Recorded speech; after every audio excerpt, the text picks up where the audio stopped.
In the year 1922, a man named Howard Carter stood at the edge of a mystery that had endured for 32 centuries. He held a candle, nothing more, and in that small, wavering light, he was about to glimpse something that had remained untouched since the moment a stone door was sealed shut in the autumn of the 14th century before Christ. How does a tomb survive?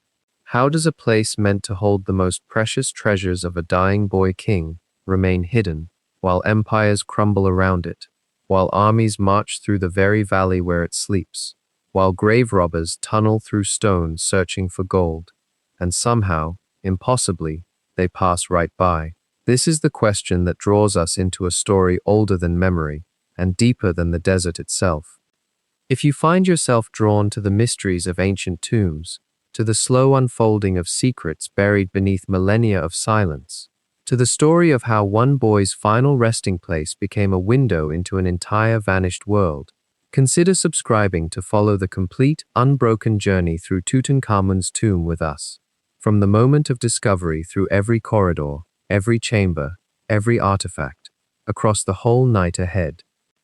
Now, begin with us in the late afternoon, as the sun begins its descent toward the western cliffs. You stand in the Valley of the Kings, not as a modern visitor stepping from an air-conditioned coach, but as we might imagine it 3,000 years ago, or even as it appeared to the ancient tomb workers themselves, real, vast, and strangely alive despite its apparent emptiness. The rock here is not soft or yielding. It is old limestone, pale in some places, russet and ochre in others, shaped by wind and water and time into a landscape that seems almost deliberately hostile to life. The cliffs rise around you, not gently, but in sharp ascents that catch the light and cast deep, almost purple shadows in their folds. These are not the rolling hills of gentler lands. These are walls. These are barriers between the world of the living and something else entirely.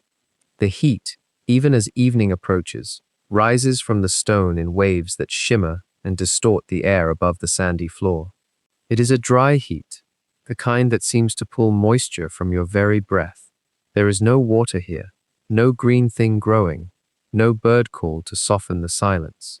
The silence itself is profound. It presses down with its own weight. In the modern world, we are accustomed to sound, the hum of traffic, the murmur of distant conversation. Even in the countryside, the wind carries voices of animals and insects. But here, in this valley, sound seems to be absorbed by the stone as soon as it is created. A footfall echoes strangely. A voice carries far, then disappears as if the rock itself is listening and choosing not to answer back. This is where they brought the dead, the pharaohs, the god-kings, the immortals who ruled the Nile. For centuries, they chose this hidden place, this place of rock and silence and shadow, as the location where their bodies would rest for eternity. Each tomb was carved deep into the mountainside, sometimes penetrating hundreds of feet into solid stone, descending down corridors that grew darker and narrower as they went deeper, until finally reaching a chamber where the royal body was placed in a coffin, surrounded by the objects deemed necessary for the journey to the afterlife. Everything done in darkness. Everything sealed away from the sun and the living world above. And somewhere in this valley, somewhere among the wadis, the dry riverbeds, the scattered rocks, the shadows that grew longer as the sun sank lower, somewhere in this maze of stone was a tomb that would remain sealed for 3,245 years. It belonged to a boy, a pharaoh named Tutankhamun, who became king at an age when most children are still learning to read, who ruled for perhaps a decade, and who died while still young enough that his body would not have finished growing into manhood. His name, even today, is synonymous with mystery, with hidden things, with secrets that refuse to stay buried. The question that echoes across those 3,000 years is this: why did he survive when so many others did not? The Valley of the Kings was never truly a secret. Robbers knew of it. Priests knew of it. Administrators and workers and families passed through it generation after generation. Some tombs were plundered within years of being sealed. Others lay open and empty for centuries, their treasures scattered across the ancient world. their walls covered in graffiti left by visitors and thieves. And yet the tomb of Tutankhamun, the boy king, endured. It lay beneath the sand and the rubble and the detritus of ages, unnoticed, undisturbed, waiting. The sun continues its descent now, and the shadows in the valley grow longer and deeper. The cliffs turn from pale gold to rust to something almost violet in the gathering dusk. The heat begins to fade, replaced by a coolness that seems to come from the stone itself, as if the earth is exhaling after a long day. The silence deepens.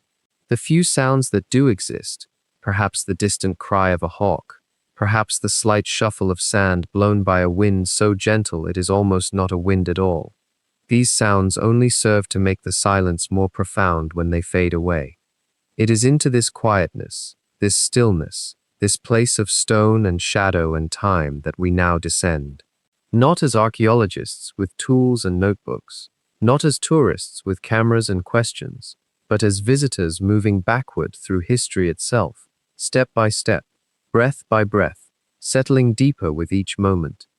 The story of Tutankhamun's tomb begins not with the opening of a door in 1922, though that is where our journey toward discovery starts.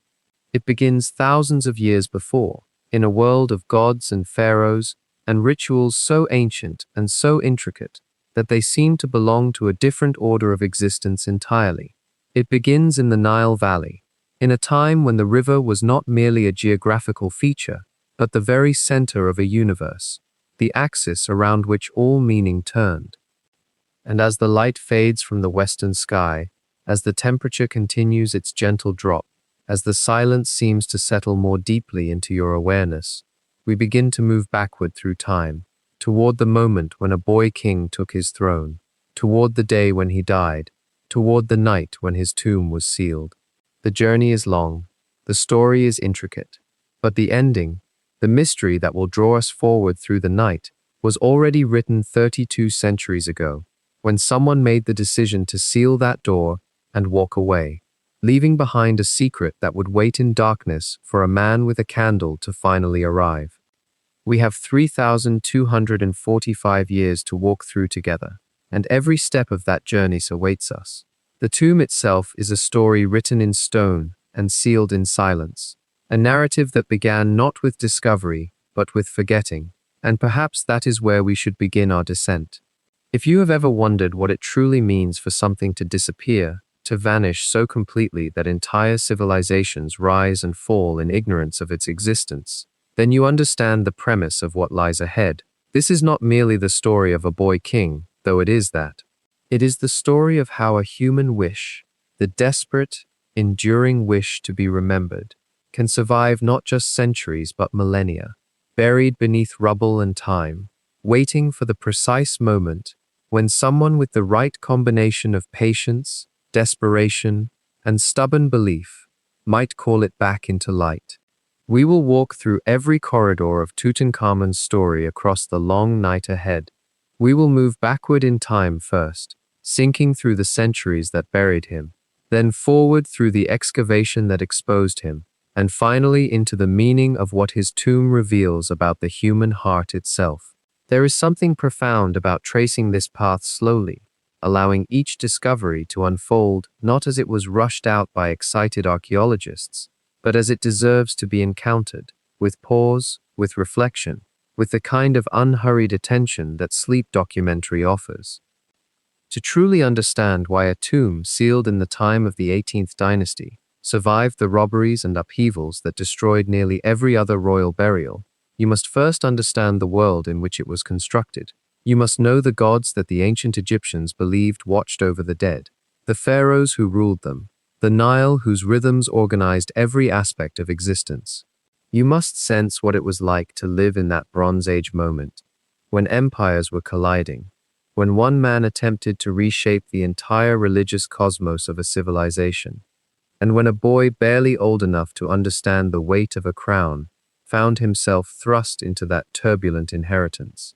And perhaps most strikingly, you must grapple with the medical mysteries that modern science has only recently begun to unravel about how his body failed, and how his death, coming so suddenly and so young, set in motion all the circumstances that would ensure his tomb's survival.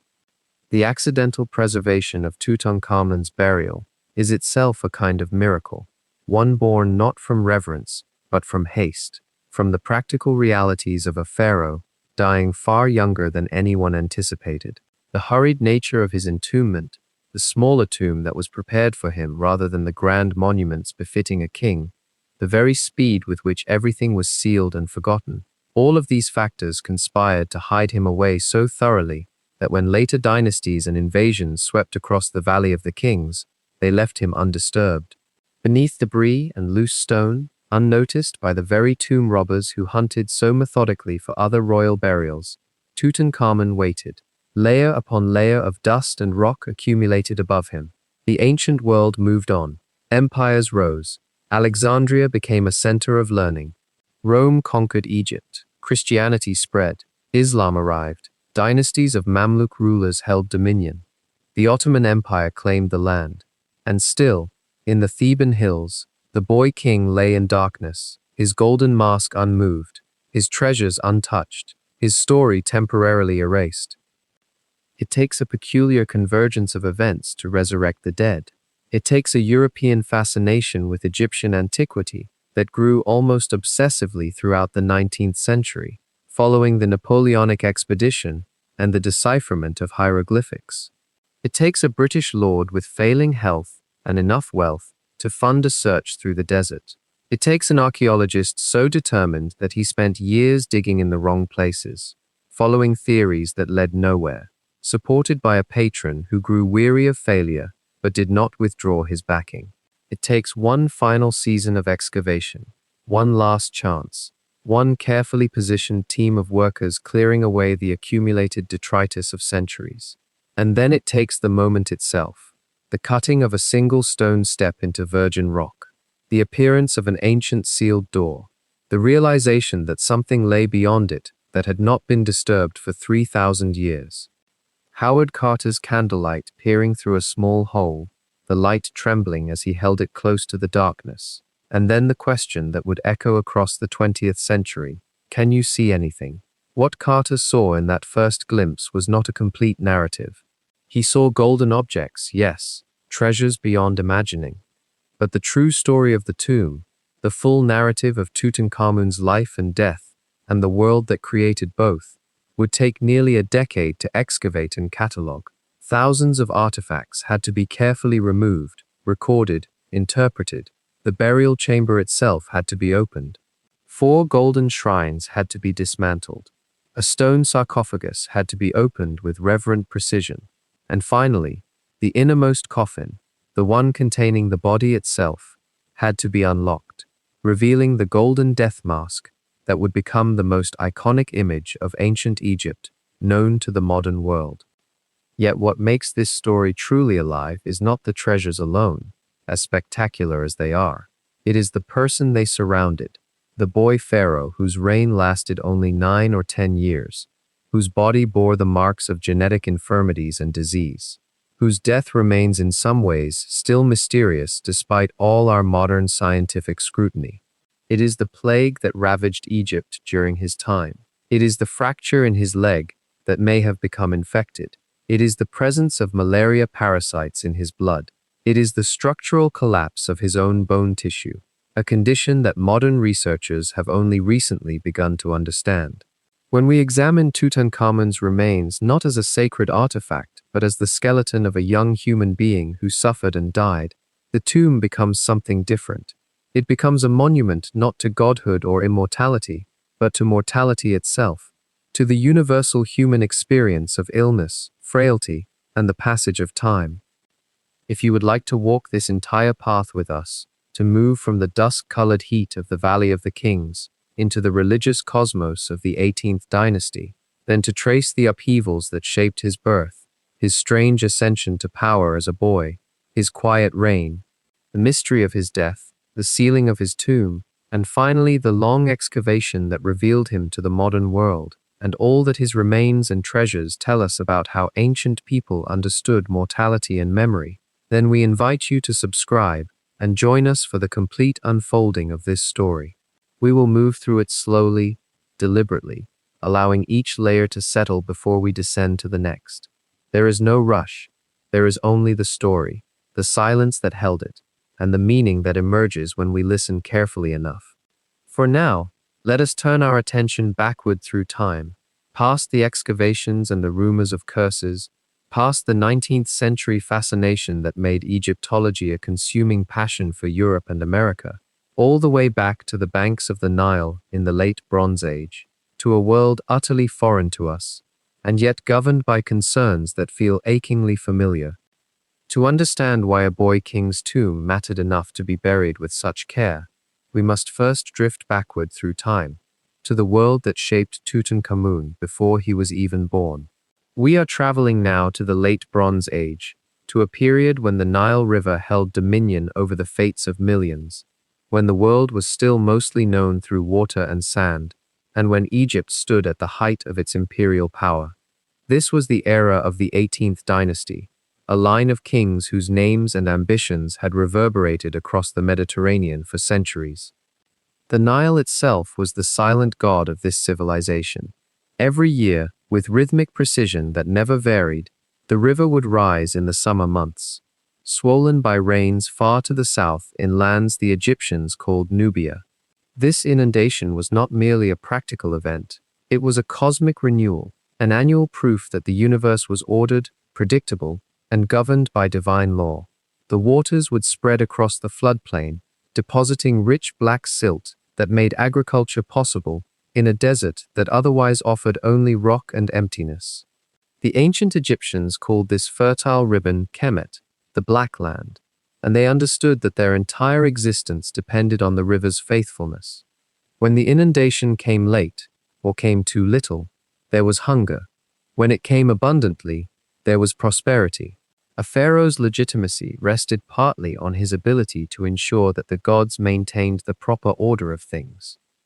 By the time Tutankhamun's dynasty was ruling, the political and religious heart of Egypt had long since moved south from the pyramids of the Old Kingdom. The ancient capital of Memphis still held ceremonial importance, but the true seat of power, the great temple complex where the priests served the king of all gods, was at a place called Thebes, far upriver in Upper Egypt. Modern scholars call it Luxor, but to the ancients it was Waset, and it was understood as the sacred center of the world. The temples that rose there, great stone mountains carved with images of pharaohs and deities, were not merely religious buildings. They were physical expressions of cosmic order, places where the boundary between the human and divine worlds grew thin. At the heart of Theban theology stood a god named Amun. Originally a local deity worshipped in the marshes, Amun had risen over centuries to become supreme, the king of gods, sometimes merged with Ra, the sun god, to create Amun-Ra, the hidden sun, the creative force that moved through the cosmos each day. The great temple of Amun at Karnak, on the east bank of the Nile just north of Thebes, was one of the largest religious structures ever built. Its walls were inscribed with thousands upon thousands of hieroglyphic texts. Its courtyards held forests of towering columns, and its wealth was immense. Priests of Amun controlled vast estates, collected taxes, and wielded political influence that sometimes rivaled that of the pharaoh himself. To understand Tutankhamun's reign, one must understand that he was not simply a political ruler. He was a priest, a conduit between the human and divine realms, and his primary duty was to maintain the proper relationship between Egypt and its gods. And yet the world of Tutankhamun was not static or unchanging. The 18th dynasty had seen immense changes in how power was exercised, how religion was understood, and how Egypt saw itself within a wider world. The kingdom had accumulated an empire, controlling territories in Asia and Nubia, demanding tribute in gold and ivory and exotic goods. Trade networks stretched far beyond the Mediterranean to lands whose names we still struggle to identify. The royal family had grown more complex, intermarriage more common, the succession sometimes unclear. Military campaigns were frequent, and the role of generals was becoming increasingly important to the stability of the realm. But beneath all these changes and complexities lay a worldview that remained remarkably consistent, one that shaped every aspect of life, including the manner in which people prepared for death. The ancient Egyptians, particularly the royalty and nobility, held a view of existence that extended far beyond the grave. They believed that death was not an ending, but a transition, a journey to another world where the soul would continue to exist eternally, provided certain conditions were met. This was not simply a matter of spiritual comfort or philosophical speculation. It was a practical concern, as concrete to them as food and shelter, and it shaped how they built tombs, created art, and organized their society. The journey to the afterlife required preparation, objects, texts, and magic. The dead pharaoh would need to navigate through a realm of darkness and danger, called the Duat, where demons and obstacles waited. He would need to identify himself, recite sacred passwords, and demonstrate that he had lived according to Ma'at, the principle of cosmic order, truth, and justice. Only then would he be permitted to join Osiris, god of the dead and of resurrection, in the fields of the afterlife, where, it was believed, the blessed lived forever in conditions that mirrored the best of earthly life, abundance, peace, and the company of loved ones. Every tomb was therefore not simply a burial place, but a house for eternity, a place furnished and decorated with the intention of serving the deceased in the next world. The walls of royal tombs were covered with spells and images, collectively known as the pyramid texts, or, in later periods, the Book of the Dead, a series of magical formulas designed to help the deceased navigate the dangers they would face. Objects were placed in the tomb: furniture, weapons, clothing, food, even small figurines of servants, all intended to be available to the deceased in the afterlife. Gold was not merely valued for its beauty or rarity, though those things mattered. It was believed to be the very flesh of the gods, incorruptible and eternal, and a pharaoh's tomb would therefore contain gold in abundance, to connect him more directly to the divine realm. This elaborate system of beliefs and practices had developed over more than 1,000 years by the time Tutankhamun's dynasty was ruling. It was woven so deeply into Egyptian culture that even the details of daily life, the architecture of houses, the design of furniture, the patterns of religious festivals, all reflected it. The Nile's annual cycle was not merely practical but sacred. The inundation represented the return of order from chaos, a renewal that the pharaoh had to actively participate in through ritual and ceremony. The rise and set of the sun was not simply an astronomical event, but a daily enactment of the god Ra's journey through the Duat, a journey that every human soul would eventually have to undertake. It was into this carefully ordered cosmos that Tutankhamun would be born, and it was this same cosmos that, when he died unexpectedly young, would determine how his body would be treated, what would accompany him into the tomb, and why his grave would be sealed with such care, furnished with such elaboration, and destined to preserve his memory not just for decades or centuries, but for 3,000 years and beyond. To understand how Tutankhamun came to rule Egypt, we must first step backward into the reign of his father, a man whose vision would fracture the entire religious world of the pharaohs and leave the kingdom trembling with uncertainty. His name was Amenhotep IV, though history would come to know him by the title he chose for himself, Akhenaten, meaning beneficial to the Aten, and with that name came a revolution so profound, so destabilizing, that it would reshape the very soul of Egypt before his death.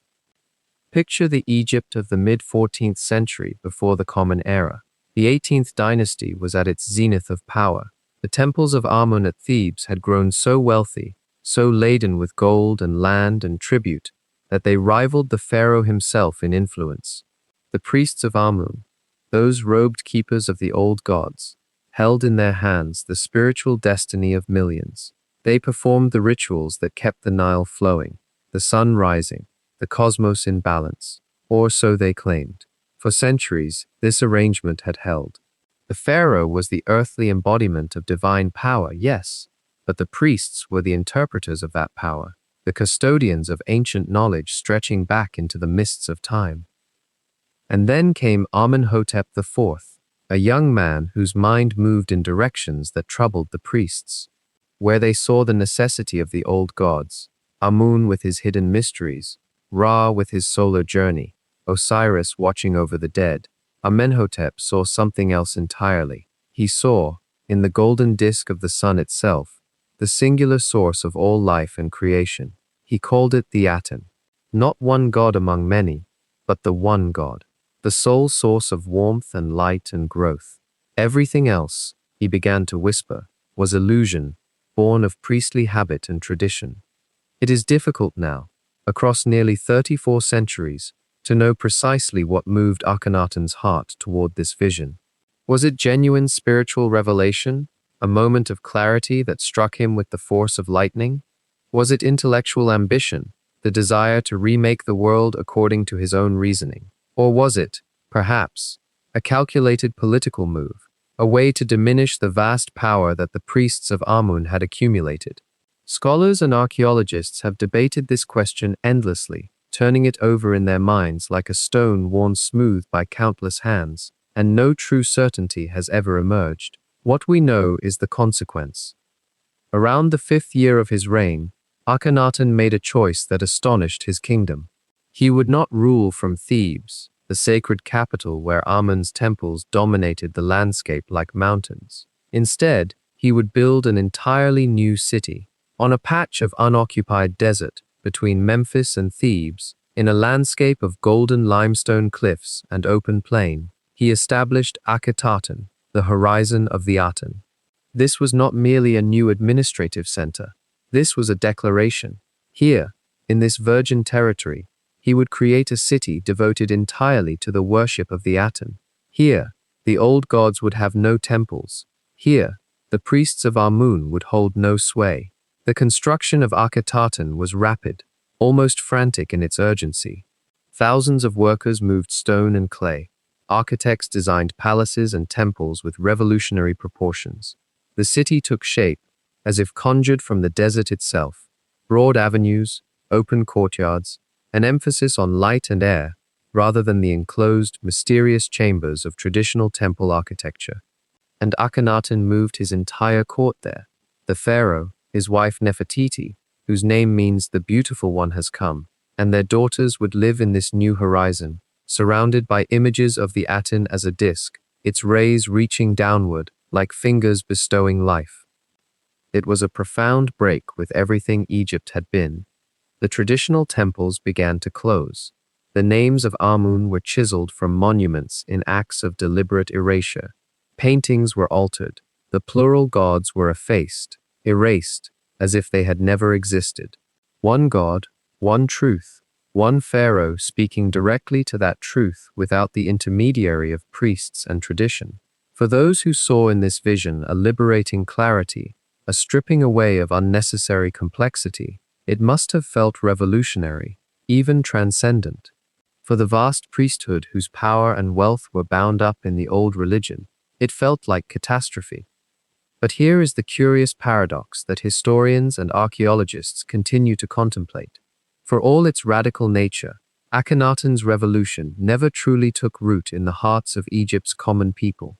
The Aten remained, in some essential way, impersonal. It was the sun disk itself, beautiful and eternal, but also distant, impersonal, lacking the stories and sympathies and earthly interventions that made the old gods feel real and present. Amun could be invoked in crisis. Osiris promised resurrection and hope in the afterlife. The Aten offered light and warmth and abstract theological truth. For most Egyptians, it was not enough. And the political chaos was immediate. By abandoning Thebes and the vast priesthood that had governed much of Egypt's spiritual life for centuries, Akhenaten created a rift that would never fully heal. The military leadership grew uneasy. The officials who had built their careers on traditional religion found themselves displaced or powerless. The people, though they would not openly rebel against a pharaoh, who was, after all, a living god, grew quietly resentful. The Aten's rays could provide light, but they could not comfort a grieving widow or ensure the resurrection of a beloved child. The old gods had promised these things. The Aten remained silent, impersonal, eternally distant. For approximately 17 years, Akhenaten maintained his vision. He ruled from Akhetaten, surrounded by artistic representations of the Aten that were themselves revolutionary, showing him in informal, almost domestic scenes with his family, bathing in the sunlight, rather than wrapped in the formal, rigid dignity of previous pharaohs. It was a humanization of the divine office that was virtually unprecedented. Yet all around him, the kingdom was quietly coming apart. Then, around year 17 of his reign, Akhenaten died. We do not know the precise circumstances. His body has never been conclusively identified.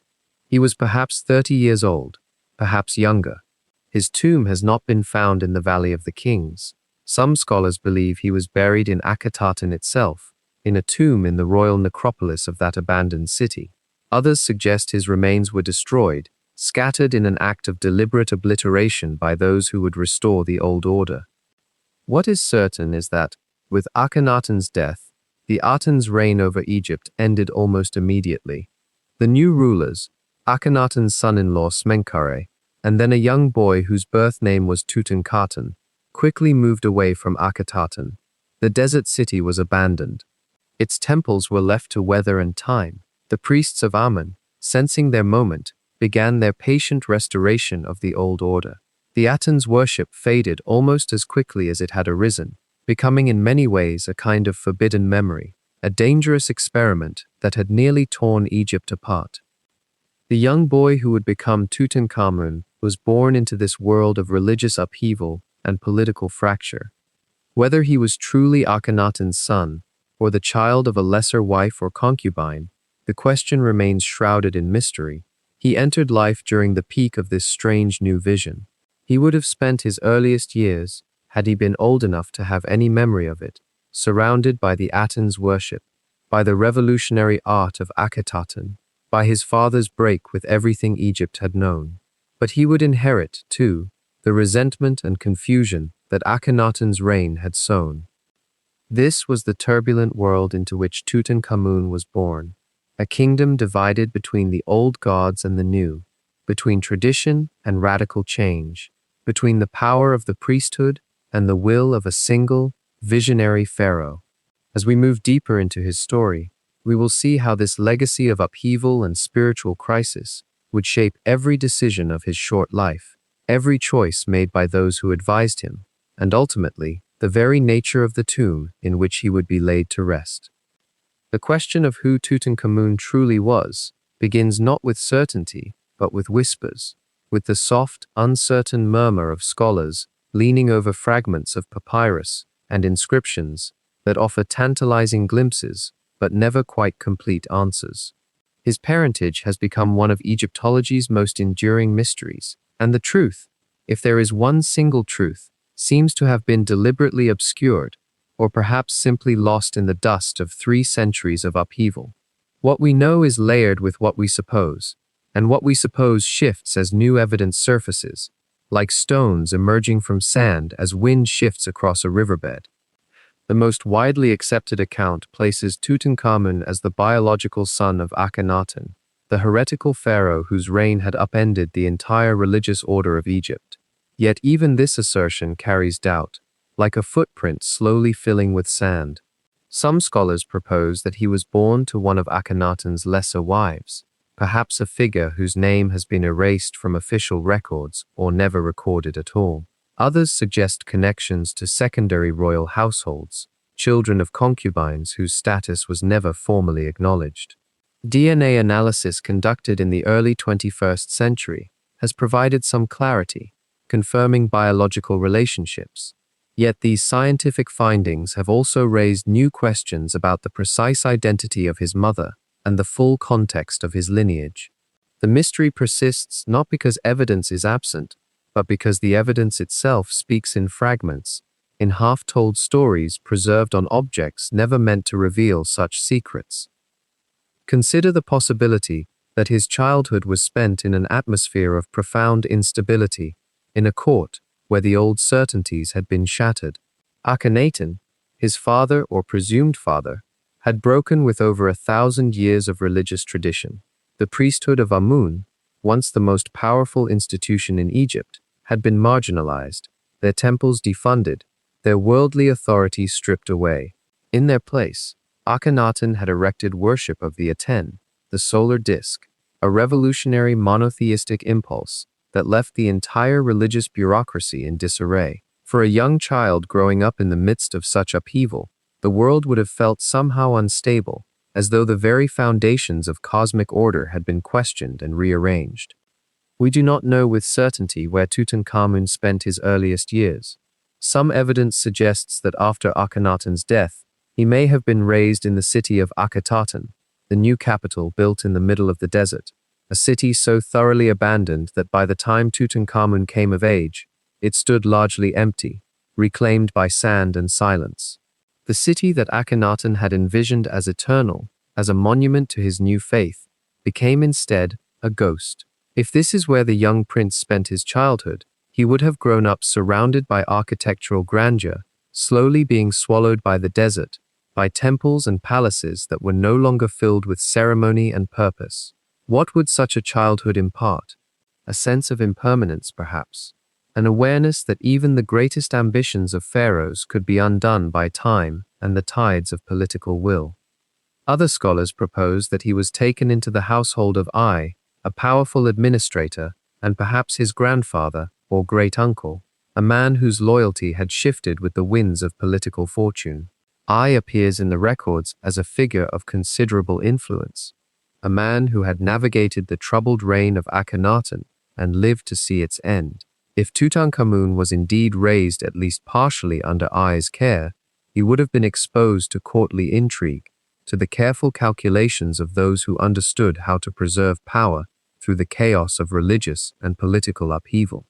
There is something poignant in imagining a small boy in such an environment, learning not only protocol and ritual, but also the fragile nature of authority itself.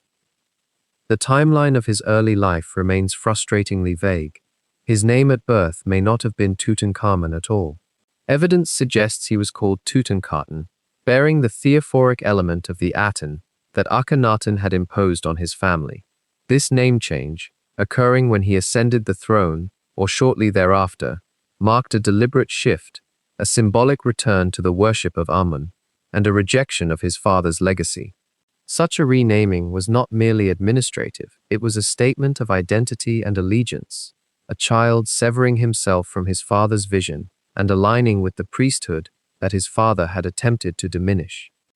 To undergo such a transformation at so young an age, to become someone new, someone else, to shed one name and take up another that represented the opposite of what your father had believed. What must that have meant for a child? Between the fragmentary records lie hints of plague and suffering. During Akhenaten's reign and the tumultuous years that followed, Egypt appears to have been struck by disease. Traces of illness appear in the skeletal remains of individuals from this period, in the artistic depictions on walls that seem to suggest physical suffering and weakness among even the royal family. Whether young Tutankhamun himself contracted such illness during these years remains speculative, but the general atmosphere was one of vulnerability and instability. A kingdom that was supposed to be eternal, protected by the favor of the gods, seemed instead to be suffering. The boy who would become Tutankhamun was born into contradiction and loss. He inherited the name and status of a revolution that was being reversed even as he grew old enough to understand it. His father's legacy was being systematically dismantled by the very court officials who served him. The gods his father had rejected were being restored to their temples. The priesthood that had been humbled was being reinstated to power. And somewhere in the midst of all this, a young child was growing up, learning to navigate a world where the fundamental truths he might have been taught could shift without warning. How does a child develop a sense of self, a sense of security, in such circumstances? How does he learn to trust or to lead when everything around him speaks of betrayal and uncertainty? What emerges from the fragmentary evidence is a figure shrouded not in historical obscurity alone, but in the deliberate erasure and rewriting of records. Those who came after him, particularly Horemheb, the general who would eventually seize the throne, made efforts to remove Tutankhamun's name from monuments and records, to minimize his reign, to suggest that he had been insignificant. In some sense, they succeeded. The historical record was weakened, scattered, made uncertain. Yet paradoxically, it is precisely this insignificance, this minimal footprint he left on official records, that allowed his tomb to be overlooked for so long. While the tombs of more powerful and famous pharaohs were identified and plundered, the modest burial place of the boy king lay hidden beneath the shifting debris of the Theban necropolis, waiting in its sealed darkness for a discovery that would not come until the 20th century. His childhood was thus not only mysterious, but also shadowed by impending obscurity, by the knowledge that within his lifetime, his father's name would be chiseled away, his city would be abandoned, his god would be superseded, that a boy could navigate such profound reversals, could be reborn symbolically through a new name, could be groomed for a throne, while everything about the dynasty that placed him there was being fundamentally altered. It speaks to the resilience required of even the youngest royal, yet also to the profound instability and uncertainty that defined his formative years. The throne came to him in silence, as thrones often do when power passes to the very young. He could not have been more than 9 years old when the regalia settled upon his small shoulders, when the double crown was placed upon his head in the great temple at Thebes, and when the priests proclaimed him Pharaoh of Upper and Lower Egypt, the living Horus, the divine intermediary between the gods and men. His birth name was Tutankhamun then, a name that carried within it the memory of the Aten, the sun disk that his father had worshipped with such fervent devotion.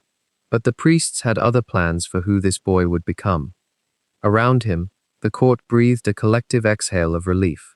The age of Akhenaten's heresy was ending. The temples of Amun, which had stood closed and ransacked for more than a decade, would open again. The god who had been Egypt's greatest deity for centuries, the hidden one, whose name could reshape reality, would be invited back into the hearts of the people. And the boy who wore the crown would be the instrument of that restoration, though he may not have fully understood what was being asked of him. Consider for a moment the peculiar nature of his position, a child, ascending to absolute divine authority in a land that believed divinity flowed through him like the Nile itself. He had experienced the upheaval of Amarna, had lived through the abandonment of the old gods, had breathed the strange air of his father's religious revolution.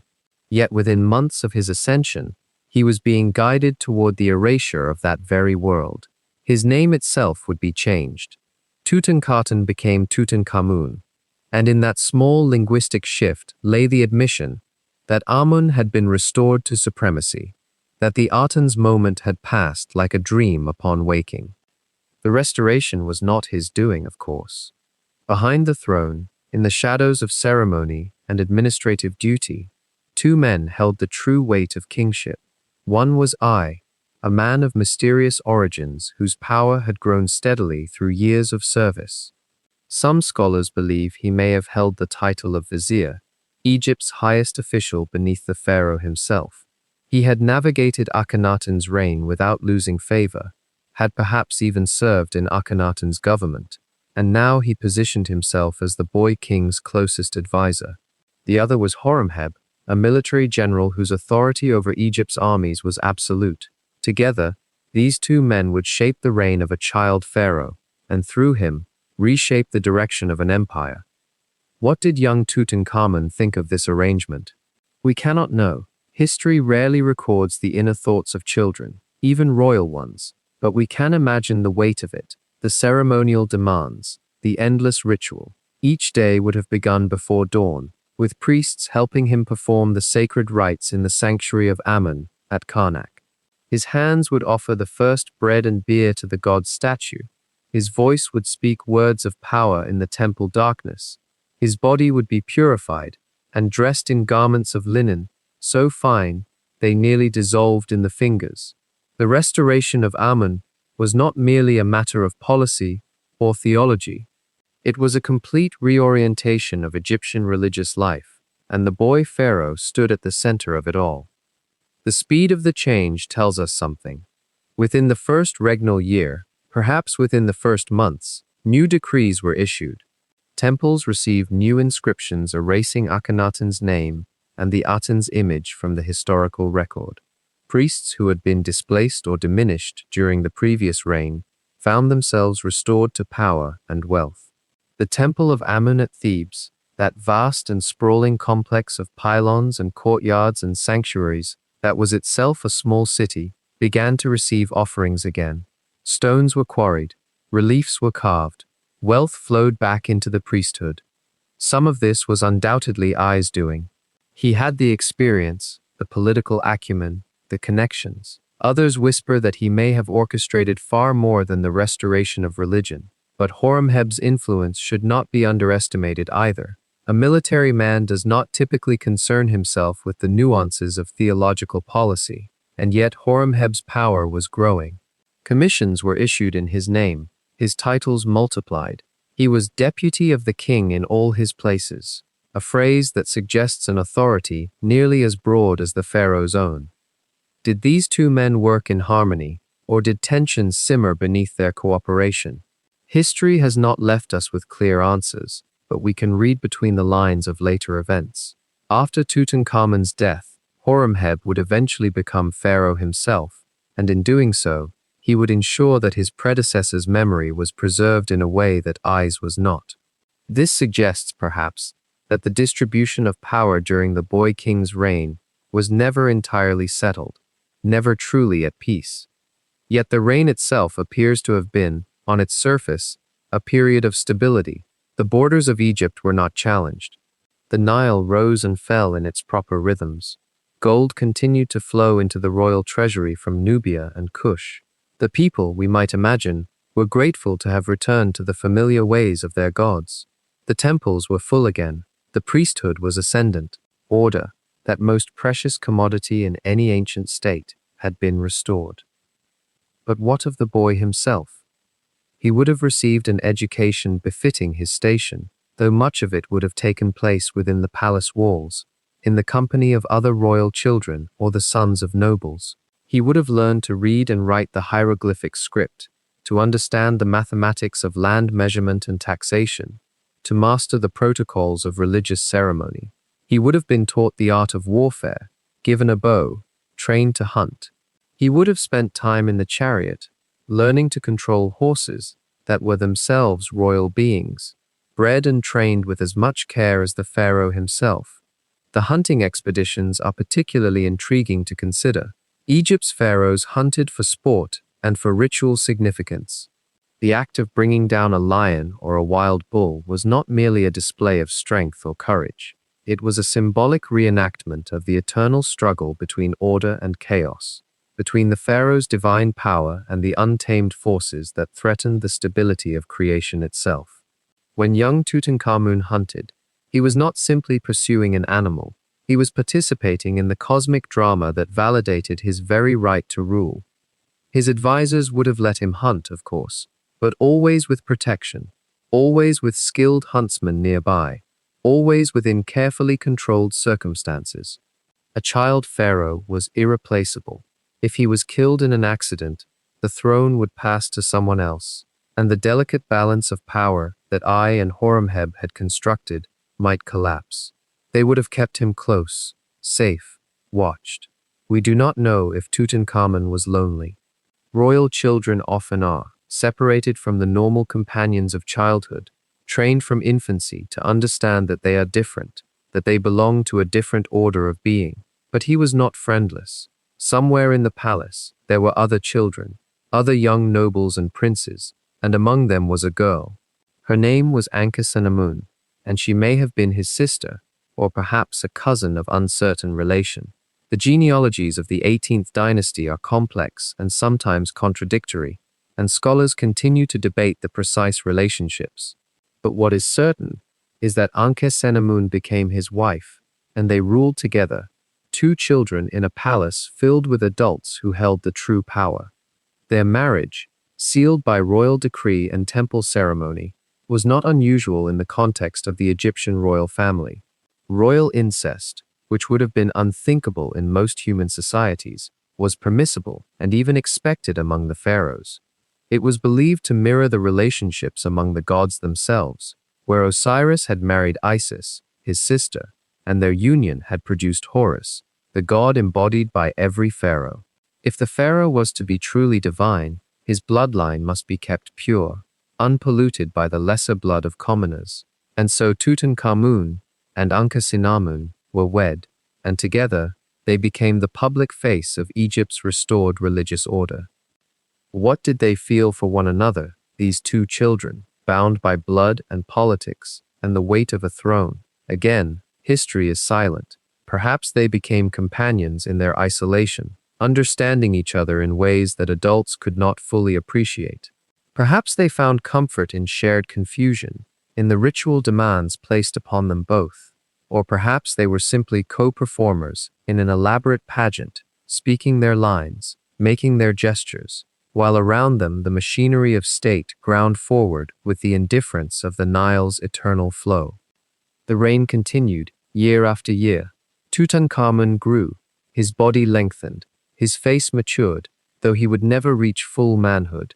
The advisors governed, the priests performed their rituals, the farmers tended their fields. The pharaoh was present, always, in the public imagination and in the sacred rites, but he was not truly governing. He could not have been. He was not yet developed enough, not yet experienced enough, not yet old enough to understand the complexities of empire and religion and the delicate balance between them. That was the role of Ai and Horemheb, the men who stood in the shadows, whispering counsel into the ears of a child who wore a crown he could not have chosen and a name he may not have fully understood. The boy who wore the double crown did not spend his days in solitude, nor did he wander freely as other children might. Instead, his life unfolded within walls of stone and mud brick, within courtyards where the sun beat down and servants moved with practiced silence, where every gesture, every meal, every moment had been prescribed by centuries of precedent and the invisible weight of divine expectation. When Tutankhamun was not in formal audience, when the affairs of state had been attended to by the men who truly held power, I, the aging vizier with his lined face and knowing eyes, or Horemheb, the general whose word carried the force of armies, the young king's world contracted into something almost domesticated. Almost.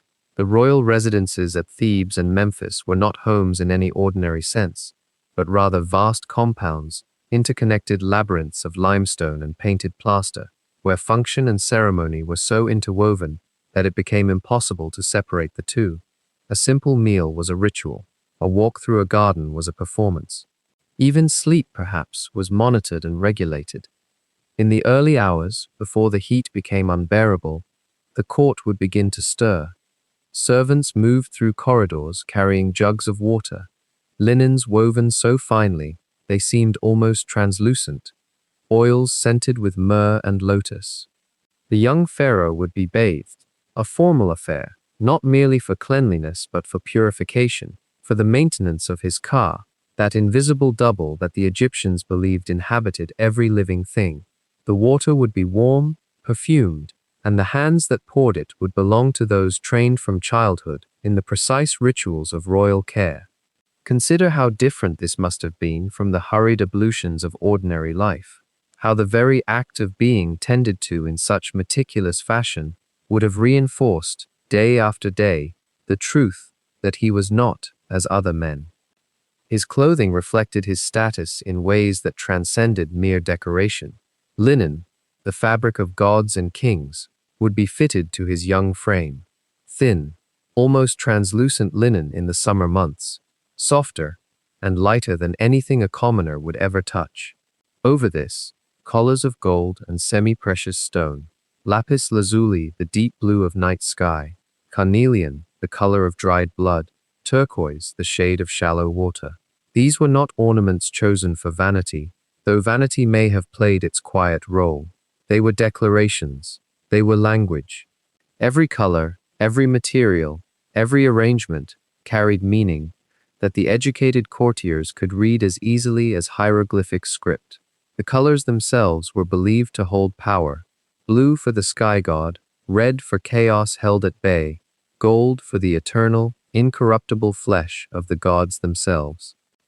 By mid-morning, if the day's demands allowed, the king might take to the river. The Nile was not merely a waterway, but the fundamental pulse of Egyptian life, and travel by boat was one of the few ways a pharaoh could move with something approaching freedom. The royal barge was a floating palace, its prow shaped like the head of a papyrus plant, its cabin sheltered by linen sails dyed to brilliant white, its deck lined with awnings that cast moving shadows across the water. Oarsmen, dozens of them, would move in perfect synchronization, their shoulders rising and falling in an ancient rhythm, their bodies darkened by the sun, their movements choreographed through repetition and habit.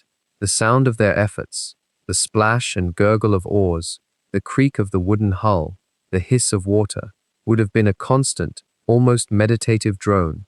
What must the young king have felt, floating above the river that had sustained his civilization since time immemorial, watching the papyrus reeds slide past, the fishermen in their smaller boats bowing as he passed, perhaps a sense of ownership, of dominion, or perhaps, if he was thoughtful at all, a strange disconnection from the very land that his body theoretically ruled.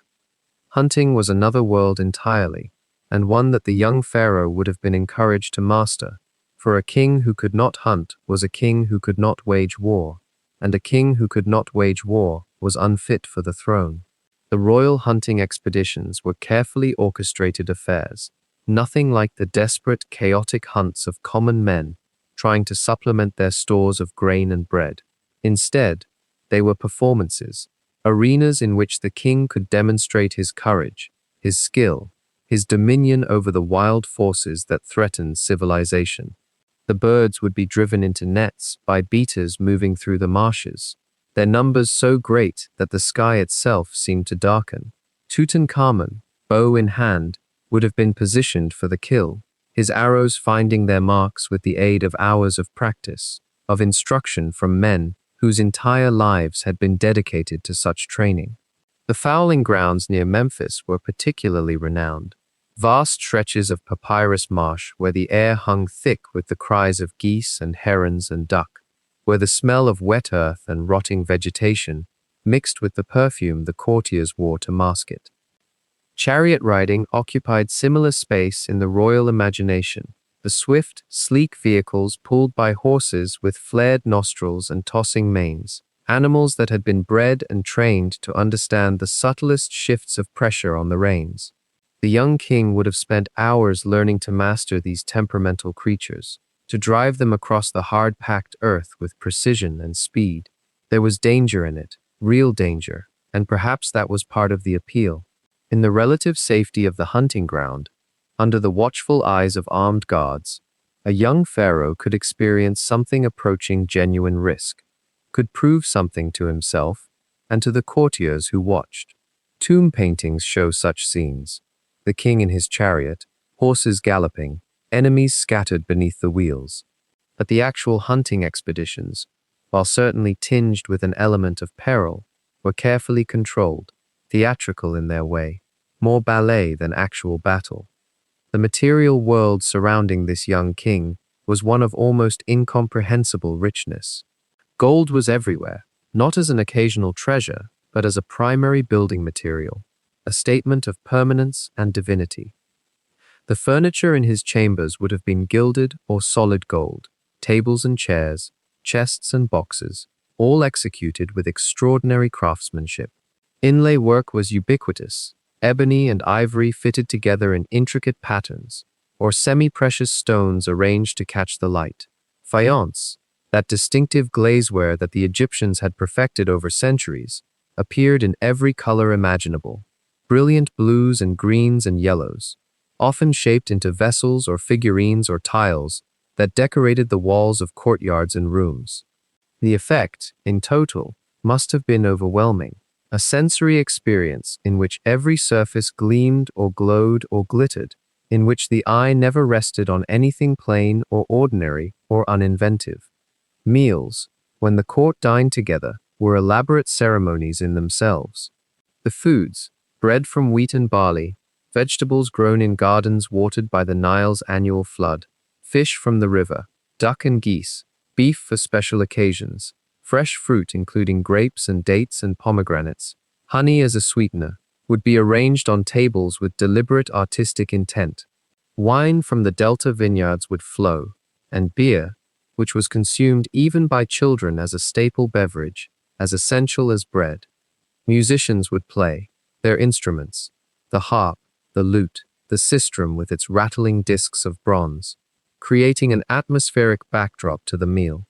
The sounds would be complemented by perfume released from braziers, by the soft chatter of courtiers careful never to speak above a certain volume in the presence of the king, by the constant activity of servants moving between tables, refilling cups, removing empty platters. What texture did all of this create in the young king's mind? He had known little else, presumably. He had ascended to power at perhaps 9 years old, his childhood already shaped by ceremony and ritual, his sense of normal bounded by these palatial spaces and the hundreds of people whose entire purpose was to serve and observe him. Did he, in quiet moments, wonder what lay beyond the walls?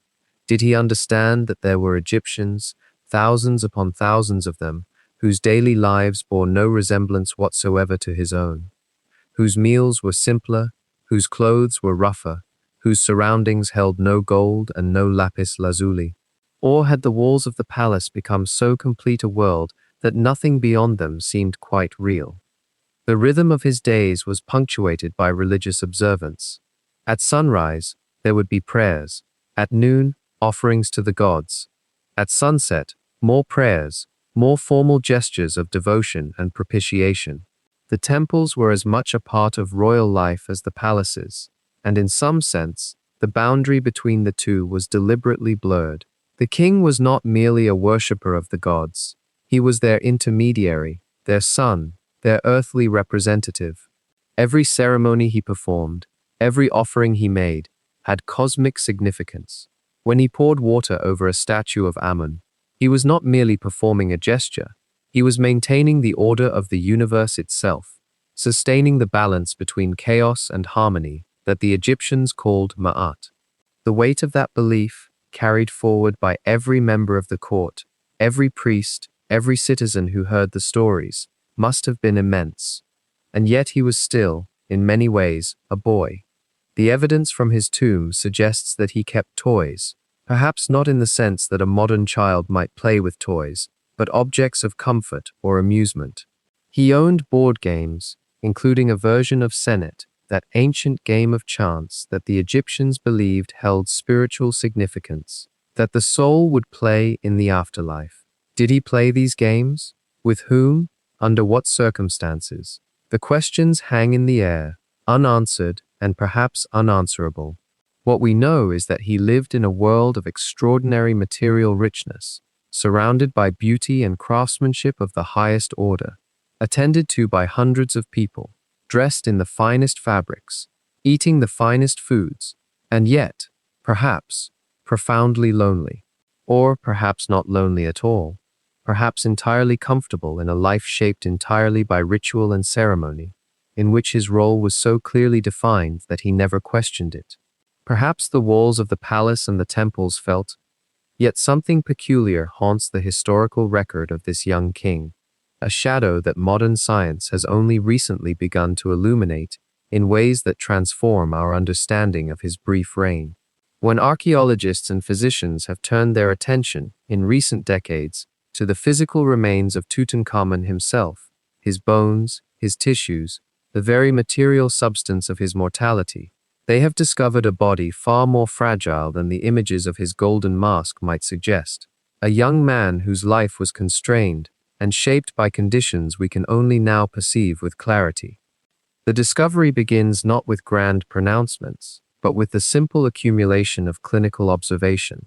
In 2010, an international team of researchers conducted a comprehensive DNA and medical analysis of Tutankhamun's remains, and what they found was unexpected, poignant. The boy king suffered from multiple congenital conditions, genetic inheritances from his family line that would have profoundly affected his health, his mobility, his very capacity to reign. Consider for a moment the invisible burden a child might carry, not visible in paintings or sculptures, but present in the cellular language of his body, a weight that no amount of royal privilege could lift away. His skeletal structure revealed what physicians call a clubfoot on his left side, a condition that would have required him to walk with a limp, to rely upon canes that archaeologists actually found among his tomb's treasures, objects perhaps dismissed by earlier excavators as mere ceremonial implements, but which speak to a different story altogether. The bone deformity was significant enough that his gait would have been noticeably altered, that each step required adjustment, calculation, pain perhaps. One might wonder how a young pharaoh, expected to embody divine perfection, the incarnation of Horus the falcon, would have navigated the expectations of a throne when his own body contradicted the ideology of flawless kingship. Yet he did, which speaks to a quiet resilience we can barely perceive across the millennia. But this was only the beginning of what modern investigation would reveal, for the bones told other stories too. There was evidence of bone necrosis in his foot, a condition where the bone tissue itself dies, causing deterioration and chronic pain.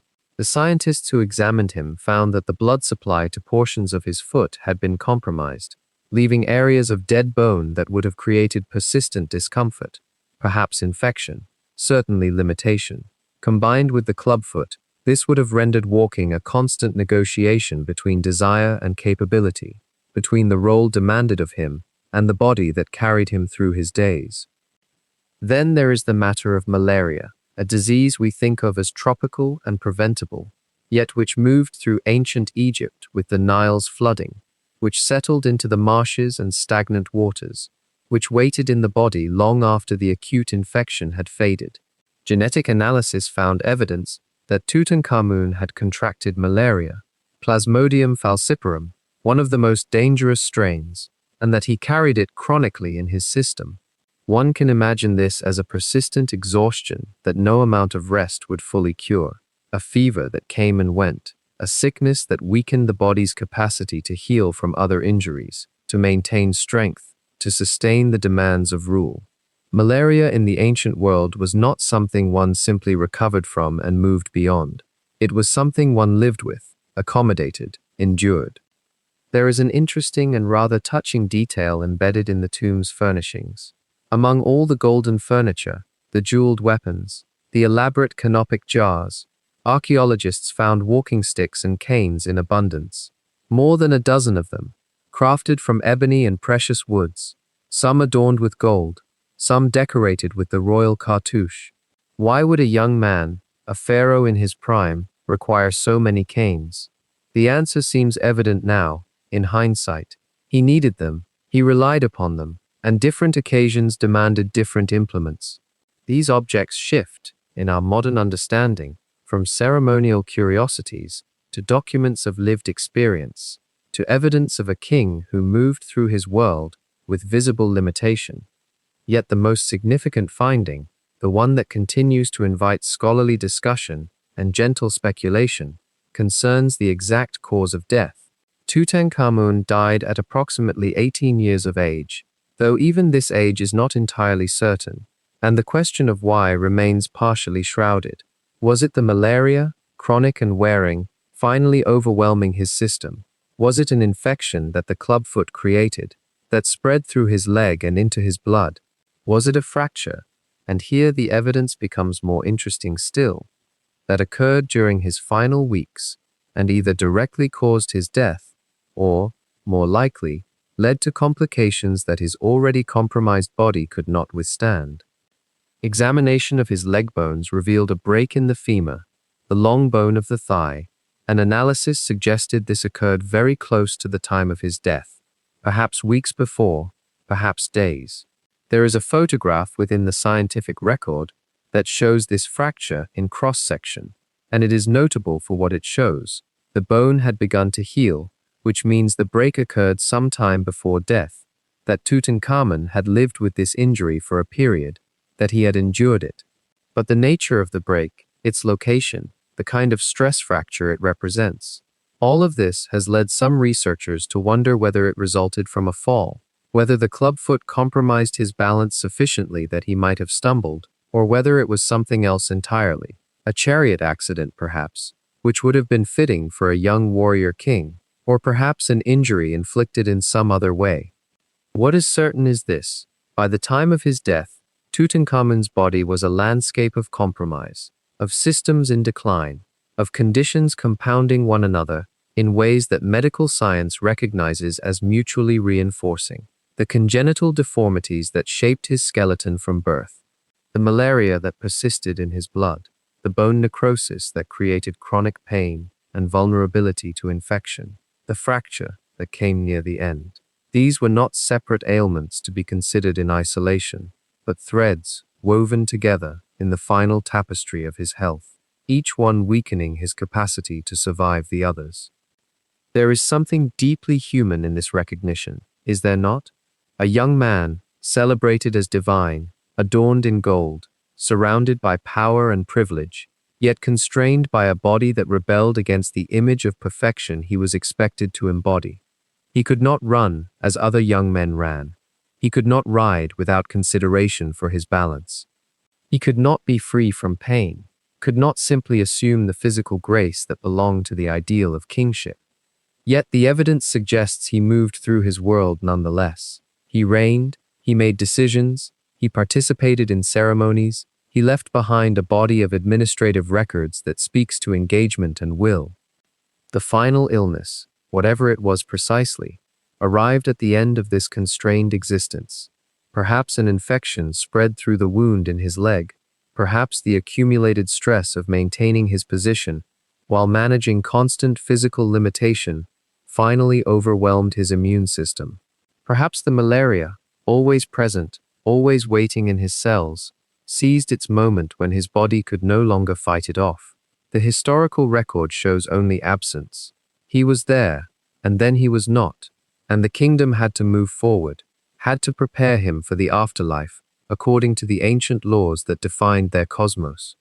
In death, as in life, Tutankhamun was vulnerable in ways that reveal the fragility beneath all the ceremony, all the gold, all the desperate human effort to maintain order and control against the basic fact of mortality.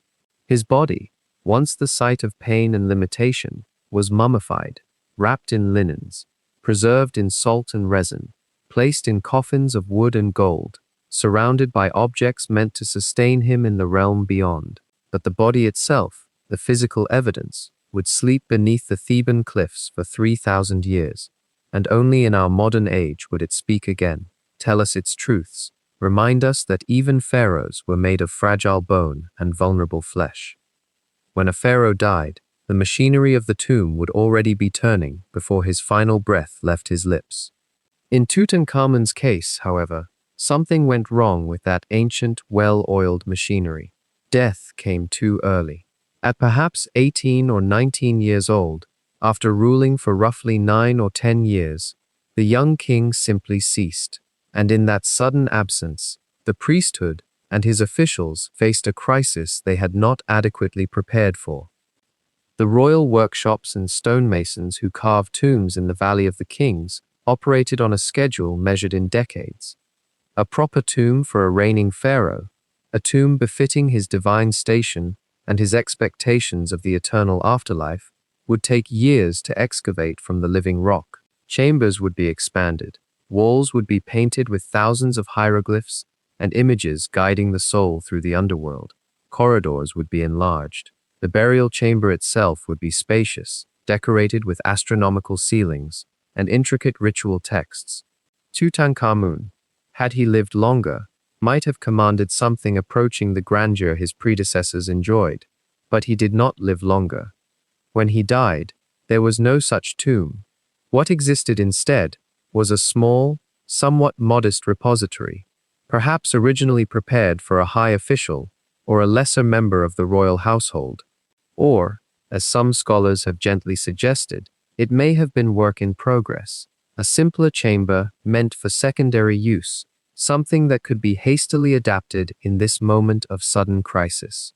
The evidence, though fragmentary and open to interpretation, hints at exactly this kind of improvisation. The proportions of the burial chamber seem cramped compared to those of other royal tombs in the valley. The placement of doorways, the corridors leading into it, the overall geometry.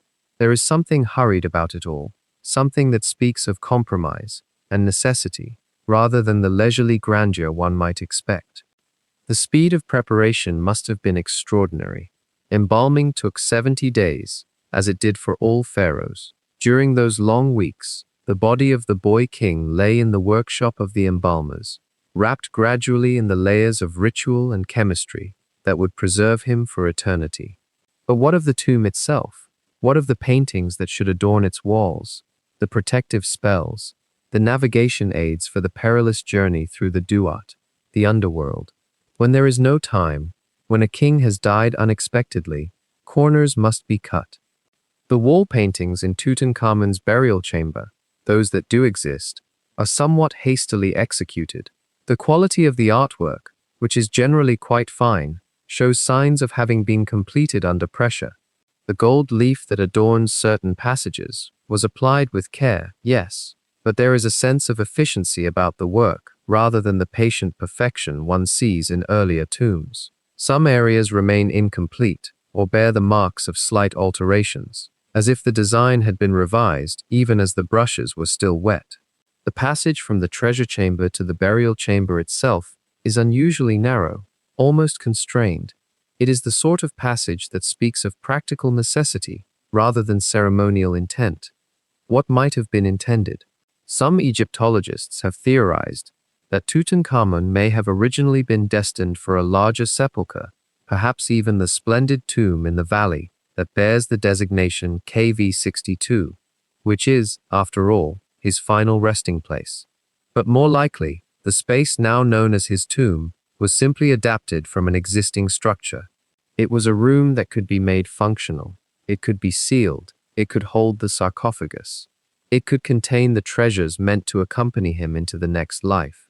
It would have to suffice. The practical realities of such a burial, squeezed into compressed time, must have been daunting. The massive wooden shrines that surrounded his innermost coffin, 4 nested shrines, each one fitted inside the other like a Russian doll, would have been constructed in pieces, assembled on site within the chamber itself. Their dimensions had to fit precisely into the available space. The outermost shrine could barely be maneuvered through the doorway. Once inside, it could never be removed. There was, in a very real sense, no room for error. If the measurements were wrong, if any component proved to be oversized, there would have been no simple solution, no ability to enlarge the chamber quickly or find an alternative space. The builders would have had to make it work, and somehow they did. The smaller size of the tomb, though it may have seemed like a compromise or even a slight to a pharaoh's dignity, had one entirely unintended consequence. It became, in some ways, more concealable. Smaller tombs are easier to hide. A large, grand sepulchre with numerous entrances, multiple chambers, and extensive exterior monuments stands out. It draws attention. It advertises the location and the wealth within. A more modest chamber, hastily sealed and not immediately marked with the grandeur one might expect, could more easily fade from notice. In the centuries that followed, as the valley filled with debris from subsequent tomb construction, as later pharaohs made use of the same burial ground, Tutankhamun's compact chamber sank deeper into obscurity, gradually buried under the accumulation of 3,000 years of Theban dust and rubble. The improvisation, then, may have been what preserved him. The hurried compromise, born of a death that came far too soon for a boy who had barely begun to live, created a space that was paradoxically easier to forget, easier to protect, easier to seal away from the eyes of robbers and plunderers who stalked the valley for generations. In the immediacy of the crisis, in those 70 days of embalming and the frantic preparations that followed, no one could have known that they were creating a time capsule. No one could have foreseen that this small, compact burial, rushed and improvised and squeezed into whatever space could be commandeered, would become one of the great treasures of human history, one of the most complete windows into the life and beliefs of an ancient civilization that any archaeologist would ever hope to encounter. When the young king's breath left his body, the machinery of death in ancient Egypt, a machinery refined across 1,000 years, began its ancient work. The embalmers would have come first, moving through the palace corridors with purposeful quiet, carrying their tools and their knowledge, their understanding of the body's dissolution and the preservation it required. 70 days. That was the span allotted for the transformation of a pharaoh into eternity, a ritual so precise, so layered with meaning and material care, that every hour served both the practical work of preservation and the metaphysical journey the king's soul would undertake through the afterlife. We might imagine the royal mortuary workshop at Thebes, a place of intense, focused activity, yet somehow hushed, as if the work itself demanded reverence. The body of Tutankhamun, still a boy in form, though crowned as divinity, would have been laid upon a table of limestone, the sun streaming through high windows, the air thick with the scent of natron and oils that would soon saturate every inch of his being. The embalmers worked with skill honed across generations. They made the precise incision along the left side of the body, carefully extracting the viscera, the liver, the lungs, the stomach, the intestines, each organ removed with ritual precision. These were not simply discarded. Each was preserved separately, placed in its own small stone container, a canopic jar, and entrusted to one of the 4 sons of Horus, protective deities assigned their eternal guardianship. The brain, considered less important than the heart, for the Egyptians believed the heart held memory and emotion, and the true seat of consciousness, was drawn out through the nasal passages and set aside. The body that remained was then packed entirely in natron, that crystalline salt from the desert lakes, which would draw out the moisture and arrest decay. For 40 days and nights, the body lay in that chemical bed, while the natron worked its slow, invisible alchemy. During this time, the royal workshops would have been seized with another kind of activity. The tomb itself, that small chamber in the Valley of the Kings, that had been hastily prepared in what seems to have been an unexpected expansion of an already existing sepulchre, required furnishing with everything a pharaoh would need in the afterlife. Coffins of gilded wood were crafted, fitted one inside the other like nested vessels, each one more intimate and more precious than the last. Thousands of small figurines called shabtis were prepared, their purpose to serve the king in the fields of the blessed afterlife, to work in his place, to tend to his needs. Furniture was assembled, chairs and tables, chests and boxes, all rendered in precious materials. Weapons were gathered, food offerings were prepared, scrolls of sacred text were inscribed on papyrus and linen, each one a map or a key or a password for the journey through the Duat, the Egyptian underworld, with all its trials and its demands for the correct utterances and the correct knowledge. The tomb began to fill, artifact by artifact, object by object, layer upon layer of the material world arranged for the convenience of the dead. At the end of those 70 days, when the natron had done its work and the body had been reduced to a preserved form, the next phase commenced. The mummified remains would have been wrapped in layers of linen, each layer applied with careful attention, the linens soaked in resinous oils, in beeswax, in perfumes imported from distant lands. Amulets were positioned at key points, a scarab over the heart, protective eye symbols, the ankh, the jed pillar, each one a charm, a prayer in physical form, a plea for the king's protection and wholeness in the realm beyond death. The cloth was wound and rewound until the figure became abstracted, transformed into something that was no longer entirely human, but had become instead a sacred object, a container for the divine spark that had inhabited this boy's body. Finally, the outermost coffin was closed, sealed with its own elaborate iconography, its inscriptions identifying the deceased and empowering him for his journey. Only then did the funeral procession form, and this moment, more than any other, must have brought the city of Thebes to a profound standstill. We have evidence, from tomb paintings, from inscriptions, from the traces that survive of royal funerals, that tells us something of the spectacle and the sorrow that accompanied such an event. The procession would have been vast. The priests came first, chanting in voices that echoed from the temple walls, their linen draped in prescribed ways, their shaven heads anointed with oils. Behind them came musicians, harpists, and those who played the sistrum, an instrument whose jingling was believed to accompany the soul through its transformation. And then came the coffin itself, carried upon a great bark, a sacred boat mounted on a sledge, a wooden ship that honored the pharaoh's eternal voyage through the heavens and the underworld both. This was not a real boat, not meant for water, but a symbolic vessel, and it would have been draped in the finest linen and adorned with gold. Following the bark came the mourners. The royal family would have been present, perhaps I, the aging advisor who now held immense power, perhaps Tutankhamun's widow, Ankhesenamun, a young woman herself, moving through grief in full public view, her role as mourner, as prescribed and as demanding as any other element of the ceremony. The women of the court came in their formal whites, their hair in elaborate braids, their faces marked with the grief cosmetics of ancient Egypt.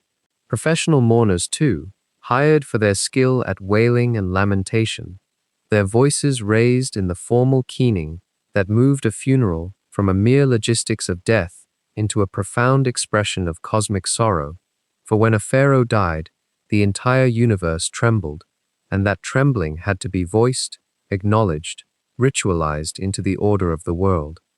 The procession moved westward, toward the Valley of the Kings, toward the Theban cliffs that rose like the boundary between the living world and the realm of the dead. The journey would have taken hours, and those who came could have walked for miles, servants carrying offerings, priests bearing sacred objects, musicians continuing their dirges, the great weight of the mortuary state of Egypt expressed in this single, slow-moving river of people and ritual. What did it feel like, one wonders, to be part of such a procession, to move at that funereal pace toward a tomb cut into living rock, knowing that you were participating in an act of translation, in the transformation of a human being into an eternal form?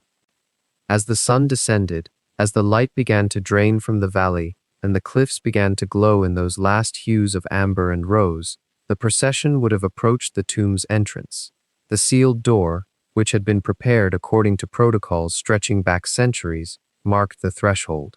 Before crossing it, before consigning the young king to the darkness beneath the stone, one more ceremony had to occur: the opening of the mouth.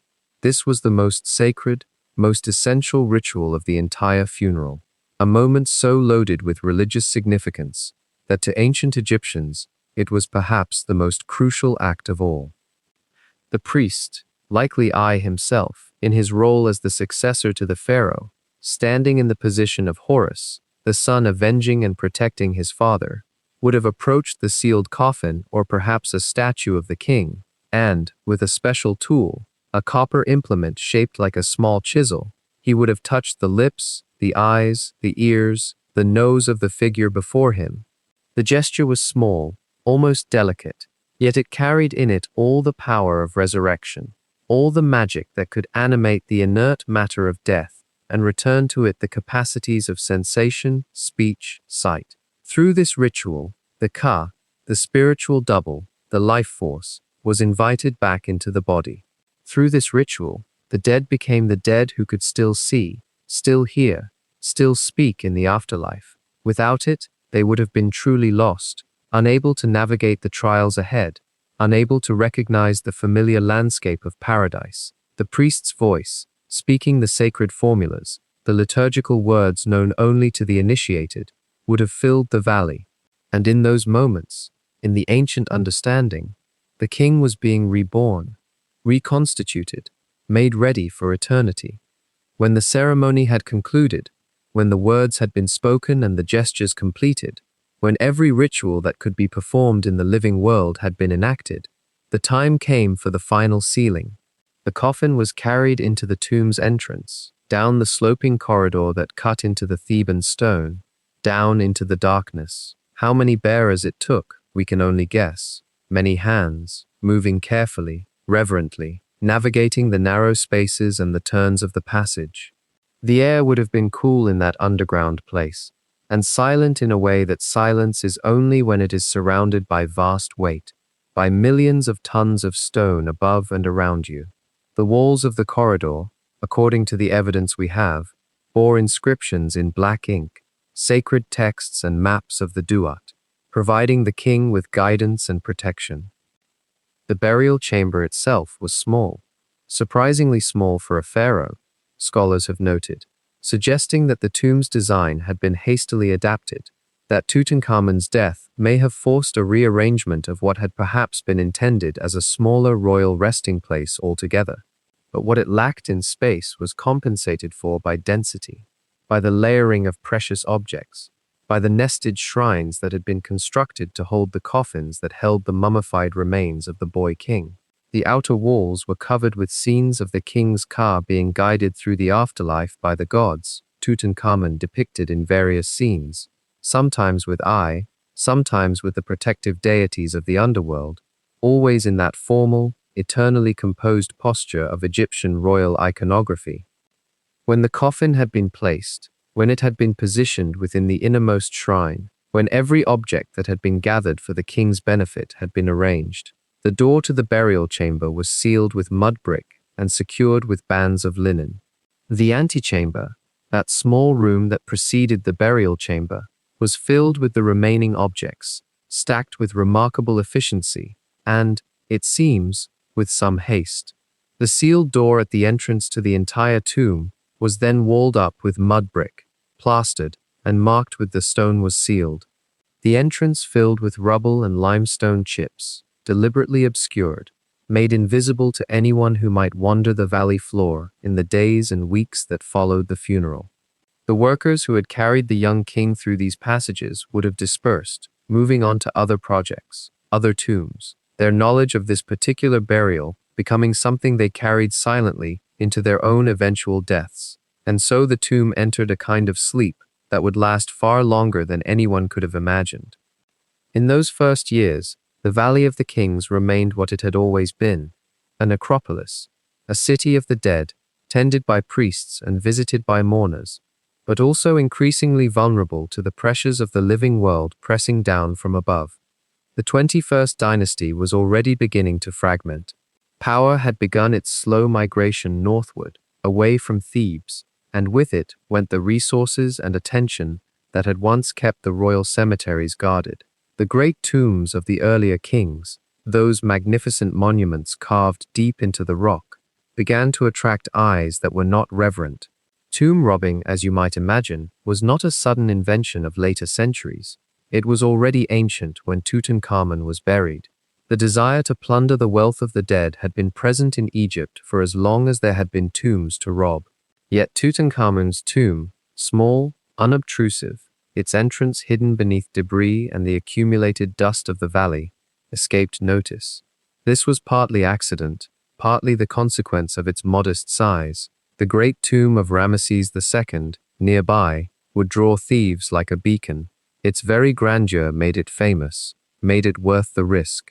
But a lesser king, a boy king whose reign had been overshadowed by the turmoil around him, whose burial had been hastily prepared, such a tomb could disappear into the landscape almost naturally. The valley itself became a kind of guardian, indifferent and patient. Centuries passed. The new kingdom gave way to the late period. New dynasties rose and fell. Wars swept across Egypt. The great temple complexes at Karnak and Luxor, visible across the Nile from where Tutankhamun lay, underwent countless additions and modifications, prayers offered to gods whose names would eventually be forgotten. Within the Valley of the Kings, some tombs were systematically robbed by ancient priests themselves, their contents carefully reburied in hiding places when pious hands decided that sacred objects should not fall into the hands of thieves. The landscape of the necropolis was constantly shifting, yet Tutankhamun's small tomb remained sealed, undisturbed, as if hidden by fate itself. One might wonder, and perhaps you do, in this quiet hour, whether there was something almost protective in that obscurity. The greater the monument, the greater the attention. The more elaborate the burial, the more certain it became that someone, eventually, would come seeking treasure. But in being small, in being seemingly unremarkable, Tutankhamun's resting place acquired a kind of invisibility. Rock fell across its entrance. The valley floor rose with the accumulation of centuries. New tombs were cut into the mountainside, their entrances and pathways disturbing the ground, yet none of them intersected with the boy king's sepulchre. It was as though he had chosen the perfect place to hide, not through any foresight of his own, but through the simple fact of his mortality, his youth, his brief and forgettable reign. Then came the Greek conquest. Alexander the Great arrived in Egypt, and the Ptolemaic dynasty took root, foreign rulers who claimed the mantle of the pharaohs, who adopted the old titles, who were nevertheless something new. The Valley of the Kings continued its ancient function, yet it was already becoming a place of the past. The centers of power shifted to Alexandria in the north. The old gods were still venerated, but their worship was transformed, absorbed into a cosmopolitan religious life where Isis and Osiris mingled with the pantheon of the Greeks. The tombs remained, monuments to a world that had receded into memory. And above the valley, above the place where Tutankhamun rested, empires changed without knowing what lay beneath their feet. The Romans came. They too conquered Egypt, conquered the world, and their legions marched across the same ground that had once carried pharaonic armies. The valley became increasingly a place of antiquarian interest rather than active devotion. Tomb robbing continued, though it became less systematic, more sporadic. Pilgrims and curious visitors wandered the accessible tombs, leaving their names scratched into the walls. We know this because those scratches still exist. The casual handwriting of people from the Greco-Roman era who thought they were seeing the greatest wonders of the ancient world, and in a sense they were, though they had no idea of the smaller, more perfect tomb that lay hidden beneath their feet. One might imagine them walking directly over the entrance, perhaps, noticing nothing but rock and shadow and the accumulation of ages. The centuries accumulated like sediment. The Coptic Christians came to Egypt, and they too left their marks on the ancient tombs, sometimes respectfully, sometimes not. The Valley of the Kings was Christianized, yet the old tombs remained, abandoned, their paintings fading in the slow light that filtered through small ventilation shafts, their inscriptions still speaking in the language of gods who no longer had worshippers. The Arab conquest brought a new culture, a new language, new beliefs, yet the valley persisted, indifferent to these changes. It had seen empires rise and fall before. It would see them rise and fall again. The rock was eternal, the tombs were its children, and Tutankhamun slept on, undisturbed, as the world transformed itself above the Theban cliffs. By the medieval period, the Valley of the Kings had become almost legendary. European travelers brought back stories of great monuments and mysterious ancient kings, tales that seemed to grow more fantastic with each retelling, as tales tend to do when they cross vast distances and centuries. The tomb of Tutankhamun, if anyone had even known his name, if anyone had recorded it, would have been simply one burial place among many, unremarkable, forgotten. The entrance remained hidden. The rubble that had been piled against it millennia ago had been joined by new rubble, new collapse and settlement. The valley floor had shifted. Rain and the rare flash flood had carved new patterns into the stone. Nothing announced the presence of the sealed sepulchre below. What is remarkable, when you consider it in the stillness of this hour, is not that the tomb was eventually found, but that it remained lost for so long. 3,000 years is an almost incomprehensible span of time. Empires rose and fell, languages died, technologies transformed. The world that Tutankhamun had known, where chariots were marvels of engineering, where priests chanted in temples that still stood, where gods still received offerings, that entire world became archaeology, became history, became the lost past. The Valley of the Kings was robbed and pillaged, yet this one tomb, this small and unobtrusive burial place, remained sealed, as if protected by something more than mere luck. One might reflect, drifting deeper into the darkness of this hour, on the strange mercy of obscurity. The kings of Egypt had built monuments to ensure they would be remembered forever.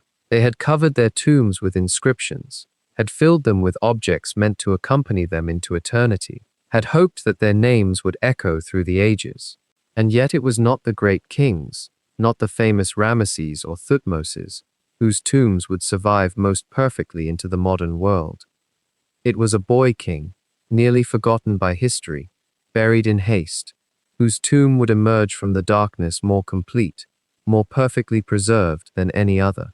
Perhaps there is a gentle irony in that seeking to be remembered, the greatest monuments often became the most thoroughly plundered, while the modest burial, overlooked and abandoned, would keep its secrets longest of all. And so the tomb lay sealed, gathering dust beneath the Theban hills, while empires rose and fell in the world above. The knowledge of where Tutankhamun rested had become something like a dream, half remembered, largely forgotten, buried under layers of time so deep that even Egypt itself had ceased to know its own buried kings. But something extraordinary was about to happen, something that would transform our relationship with the past, and that would, quite unexpectedly, lead directly to the young pharaoh's rediscovery. In the closing years of the 18th century, a young artillery officer named Napoleon Bonaparte stood on the banks of the Nile, gazing at the monuments of ancient Egypt, with a fascination that burned nearly as bright as the desert sun itself. He had come not merely to conquer, but to understand. In his mind, understanding the past was a form of power, and Egypt, with its pyramids and sphinx and the mysterious carvings that adorned every temple wall, represented a past unlike any other civilization on earth. It was 1798 when he arrived with his army, and with him came something that would prove far more consequential than military conquest: scholars, artists, scientists, men whose task was not to rule Egypt, but to document it, to measure it, to draw it, and to try, in whatever way they could, to comprehend what the ancient Egyptians had known and built and believed. These scholars, numbering perhaps 200 among Napoleon's vast expedition, represented something entirely new. They were the first systematic attempt to study Egypt, not as conquerors seeking treasure, or priests seeking spiritual wisdom, but as rational observers seeking knowledge. They sketched the great temples. They noted the dimensions of the pyramids. They copied inscriptions. And everywhere they looked, they encountered the same profound mystery. What did these carvings mean? What was the language hidden in these strange, beautiful symbols? For centuries, Europeans had gazed upon Egyptian hieroglyphs the way one might gaze upon a locked door without a key. They were clearly writing of some kind, clearly intentional, clearly meaningful, but utterly unintelligible. Some scholars had theorized that hieroglyphs were purely symbolic, that each picture represented an idea rather than a sound. Others suggested they were merely decorative, that ancient Egyptians had possessed some other, simpler writing system now lost to time. The frustration of this ignorance was profound. Here was one of the world's greatest civilizations, speaking to us across millennia in a language we could not read.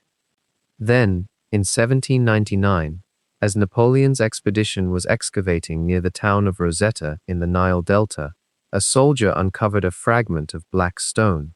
It was unremarkable in appearance, damaged, incomplete, weighing perhaps as much as a child, but it bore an inscription in 3 different scripts. At the top were hieroglyphs. Below them, a second script that would later be identified as Demotic, a more cursive form of Egyptian writing, and at the bottom, ancient Greek. Here, finally, was the key. Here was a bridge between the known and the unknown. The Rosetta Stone, as it came to be called, would take decades to fully decode.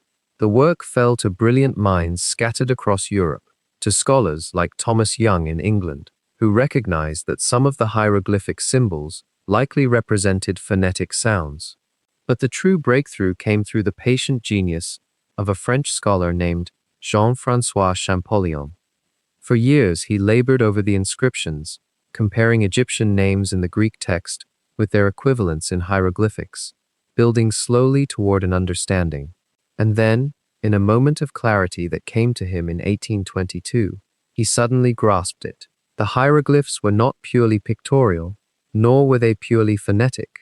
They were both. A single symbol could represent a sound, or a concept, or both simultaneously, depending on context. The language suddenly opened like a flower blooming at dawn.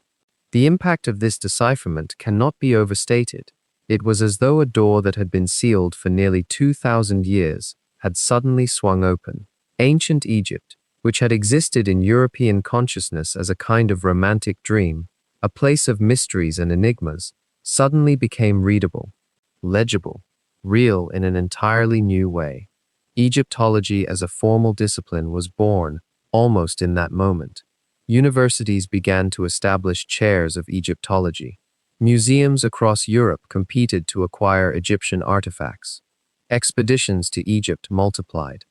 There was, quite suddenly, a hunger to know everything about this civilization that had been silent for so long. Through the first half of the 19th century, this fascination intensified. Carl Richard Lepsius, a German scholar, led major expeditions that mapped temples and tombs with unprecedented precision. He developed systematic methods for recording and interpreting the inscriptions he found. The British, the French, the Italians, all sent expeditions, all gathered artifacts, all contributed to a growing body of knowledge about ancient Egypt that seemed almost inexhaustible. Each expedition revealed new information.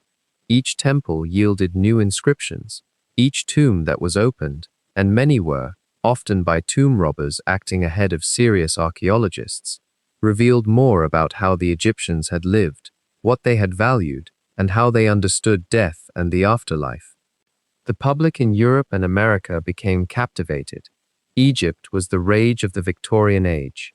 Wealthy collectors assembled vast Egyptian galleries. Mummies were unwrapped at public exhibitions. The spectacle of the preserved dead displayed before audiences who felt both fascinated and vaguely scandalized. The very mystery of it all, the sense that here was a dead civilization being resurrected through scholarly effort, captured the imagination in ways that are difficult to overstate. There was something deeply satisfying about the idea that human knowledge could recover what time had buried, that the dead could speak to us across centuries if only we possessed the key to their language. And yet, by the latter decades of the 19th century, a curious thing had happened. For all the expeditions, all the discoveries, all the growing knowledge of ancient Egypt, the great royal tombs remained largely a mystery. The pyramids had been known since antiquity, of course, but they had been emptied of their contents millennia ago by robbers and collectors.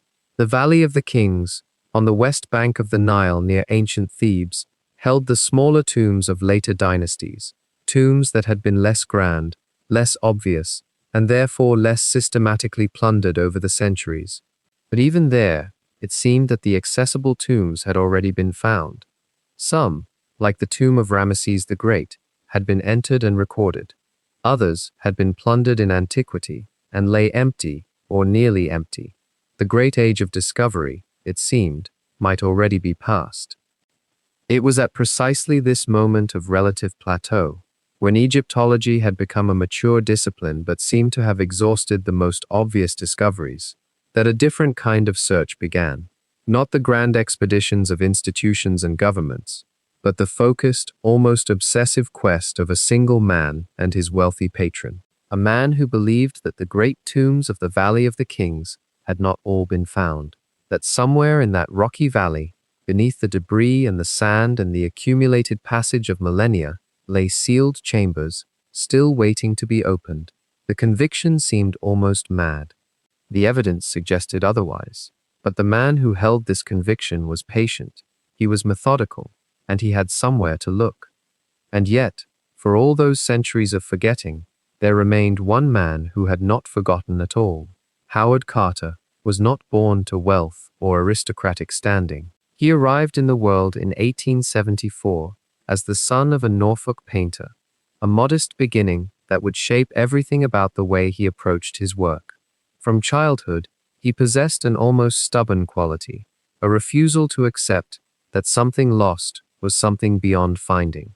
When he first traveled to Egypt as a young man, already trained as an artist and draftsman, he felt the weight of the desert's pull, that strange magnetism that draws certain souls to the valley of shadows and stone. By the time Carter was in his 30s, he had spent over a decade moving between excavation sites, learning the language of the earth, understanding how to read what centuries had written into the sand.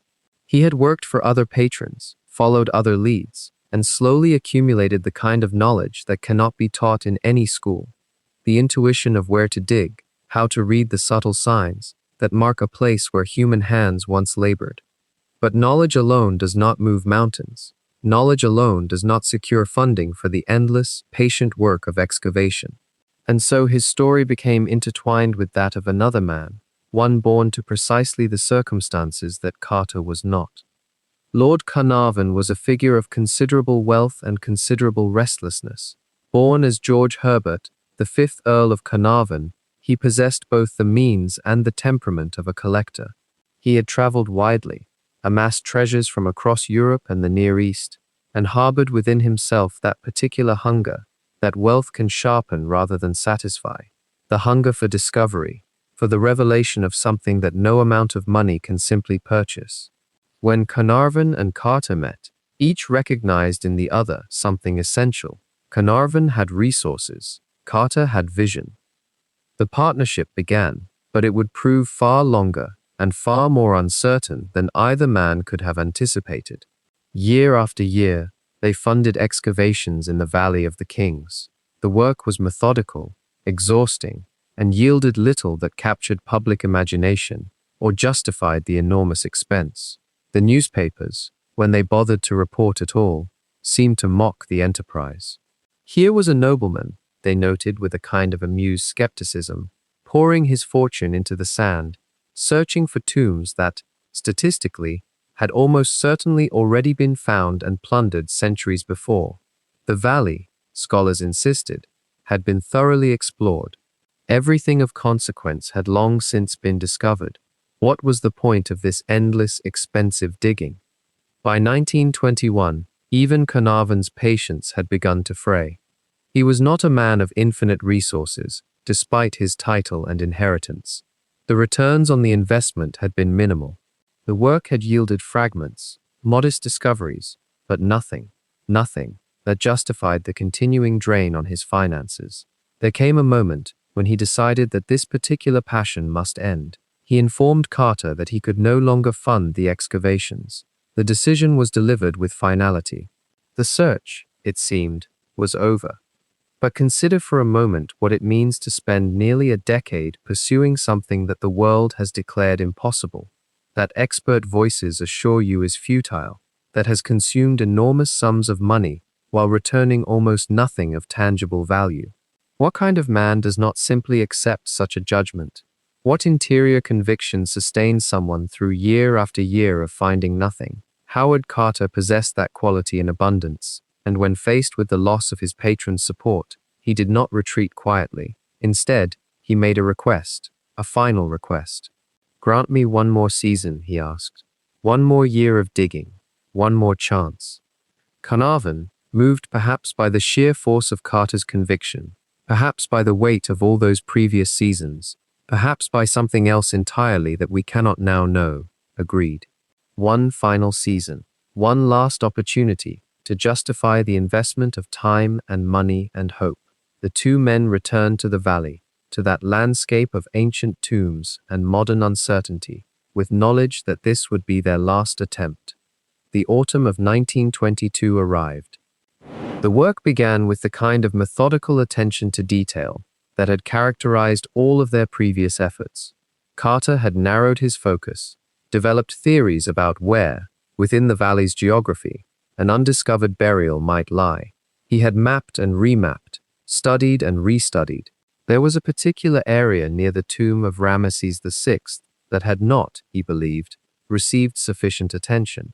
It was an unpromising location, but Carter had learned that unpromising locations often hide the most profound secrets. The workers began to clear rubble and debris. The first days yielded nothing remarkable. Then, on November 4th, 1922, one of the Egyptian laborers struck something solid beneath his tool. It was not a large find. It was not, on the surface of things, particularly extraordinary. It was a step, a single step, cut deliberately into the living rock, and beneath it, surely, lay more steps. Beneath more steps lay a corridor, and beneath the corridor lay, perhaps, a door. Perhaps, after all these centuries of searching, after all the years of doubt and dismissal, and dwindling funds, there was something waiting in the darkness. Carter's hands must have trembled. One does not spend a decade pursuing a vision and then encounter its first physical manifestation without feeling something shift inside oneself. The work that followed was slower, more careful. Each subsequent step that emerged from beneath the sand was cleared with utmost deliberation. Each revelation demanded verification. Could this truly be an undiscovered tomb? Or was it, as many tombs in the valley had proven to be, merely a robbed and emptied ritual space of minor significance? It took days of careful excavation to uncover the stairway fully. 16 steps in total descended into the earth, and at their bottom, visible now in the gathering light, was a plastered and sealed doorway.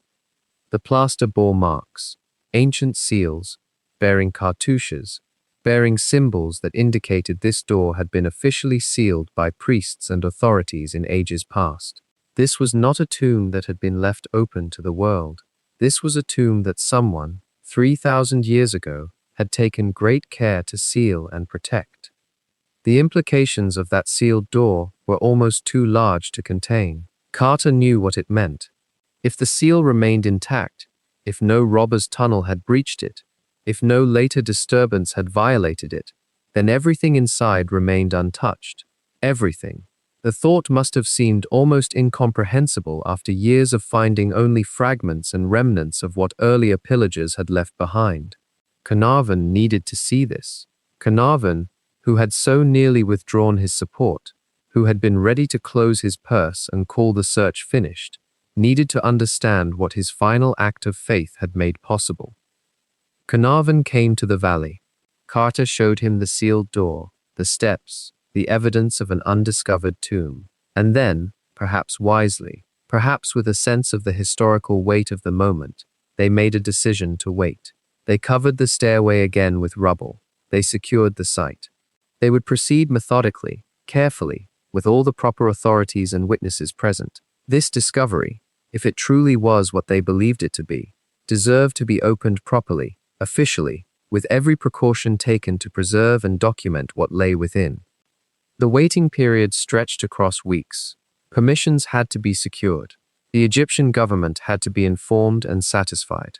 A formal plan of excavation had to be established. And somewhere in that interval of delay, the news began to circulate. Rumors spread through Cairo, through the international archaeological community, through the newspapers of Europe and America. A tomb had been found in the Valley of the Kings, a sealed tomb, a tomb that might be intact. By the time the actual opening was authorized and began in earnest, the world was watching.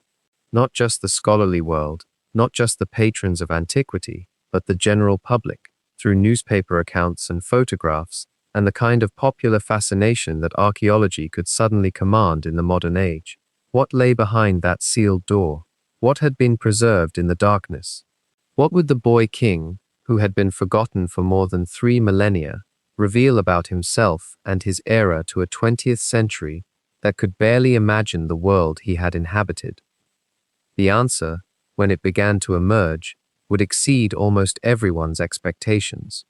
On the morning of November 4th, 1922, after 6 long seasons of searching through rubble and turning over stone after stone in the Valley of the Kings, a young water carrier named Ahmed Abdel Rasool was digging near the tomb of Ramesses VI when his basket struck something solid beneath the sand. What he had found was a single stone step, ancient and weathered, emerging from millennia of accumulated debris and dust. Howard Carter, who had been waiting in Cairo for word from the excavation site, received a telegram that same day. The message was brief, almost cryptic in its restraint. At last have made wonderful discovery in valley.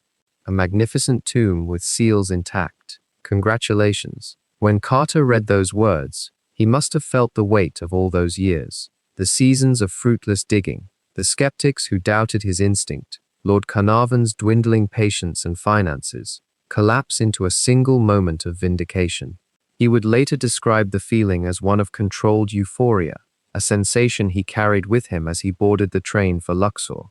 Over the following days, as the winter sun moved across the valley, the excavation team worked with measured precision, clearing away the accumulated sand and stone that had buried the entrance for over 3,000 years. They uncovered step after step, each one a doorway deeper into time, until they revealed a sealed mud brick wall, plastered smooth and bearing the faint but unmistakable impressions of official seals. Those seals, pressed into the mud before the New Kingdom pharaohs walked upon the earth for the last time, carried the cartouche of the royal necropolis, the mark of the tomb's official closing. No tomb robber's hand had ever breached this barrier.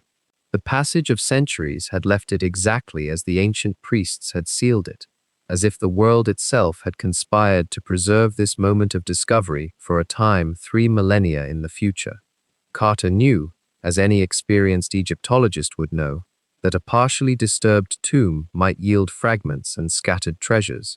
But a completely sealed entrance suggested something far rarer, the possibility that the entire contents might remain undisturbed, arranged exactly as they had been placed by the burial parties in the 14th century before Christ. The implications of what lay beyond that wall were almost too significant to contemplate. He worked with extraordinary patience, documenting every detail before allowing the seal to be broken. There is a particular kind of restraint required of an archaeologist who stands before a moment of revelation, knowing that what comes next can never be undone, that the moment of opening carries an irreversible weight. On November 26th, Carter made a small opening in the upper left corner of the sealed doorway, large enough to insert a candle and peer inside.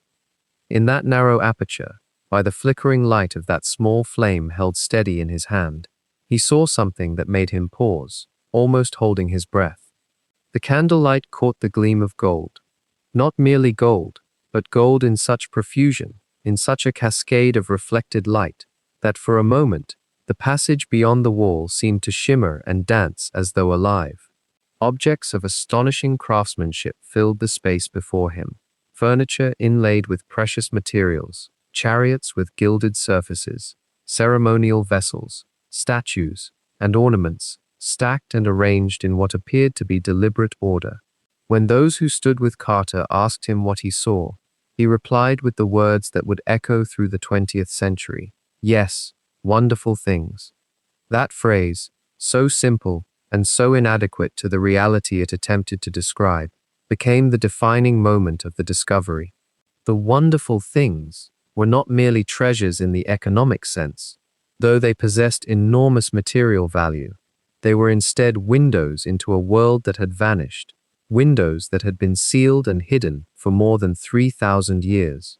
The light from that single candle, penetrating that sealed darkness, was perhaps the first new light to touch those objects, since the day the tomb was sealed, since the moment when the last priest withdrew from the burial chamber and the mud brick wall was raised to close off the domain of the dead from the domain of the living.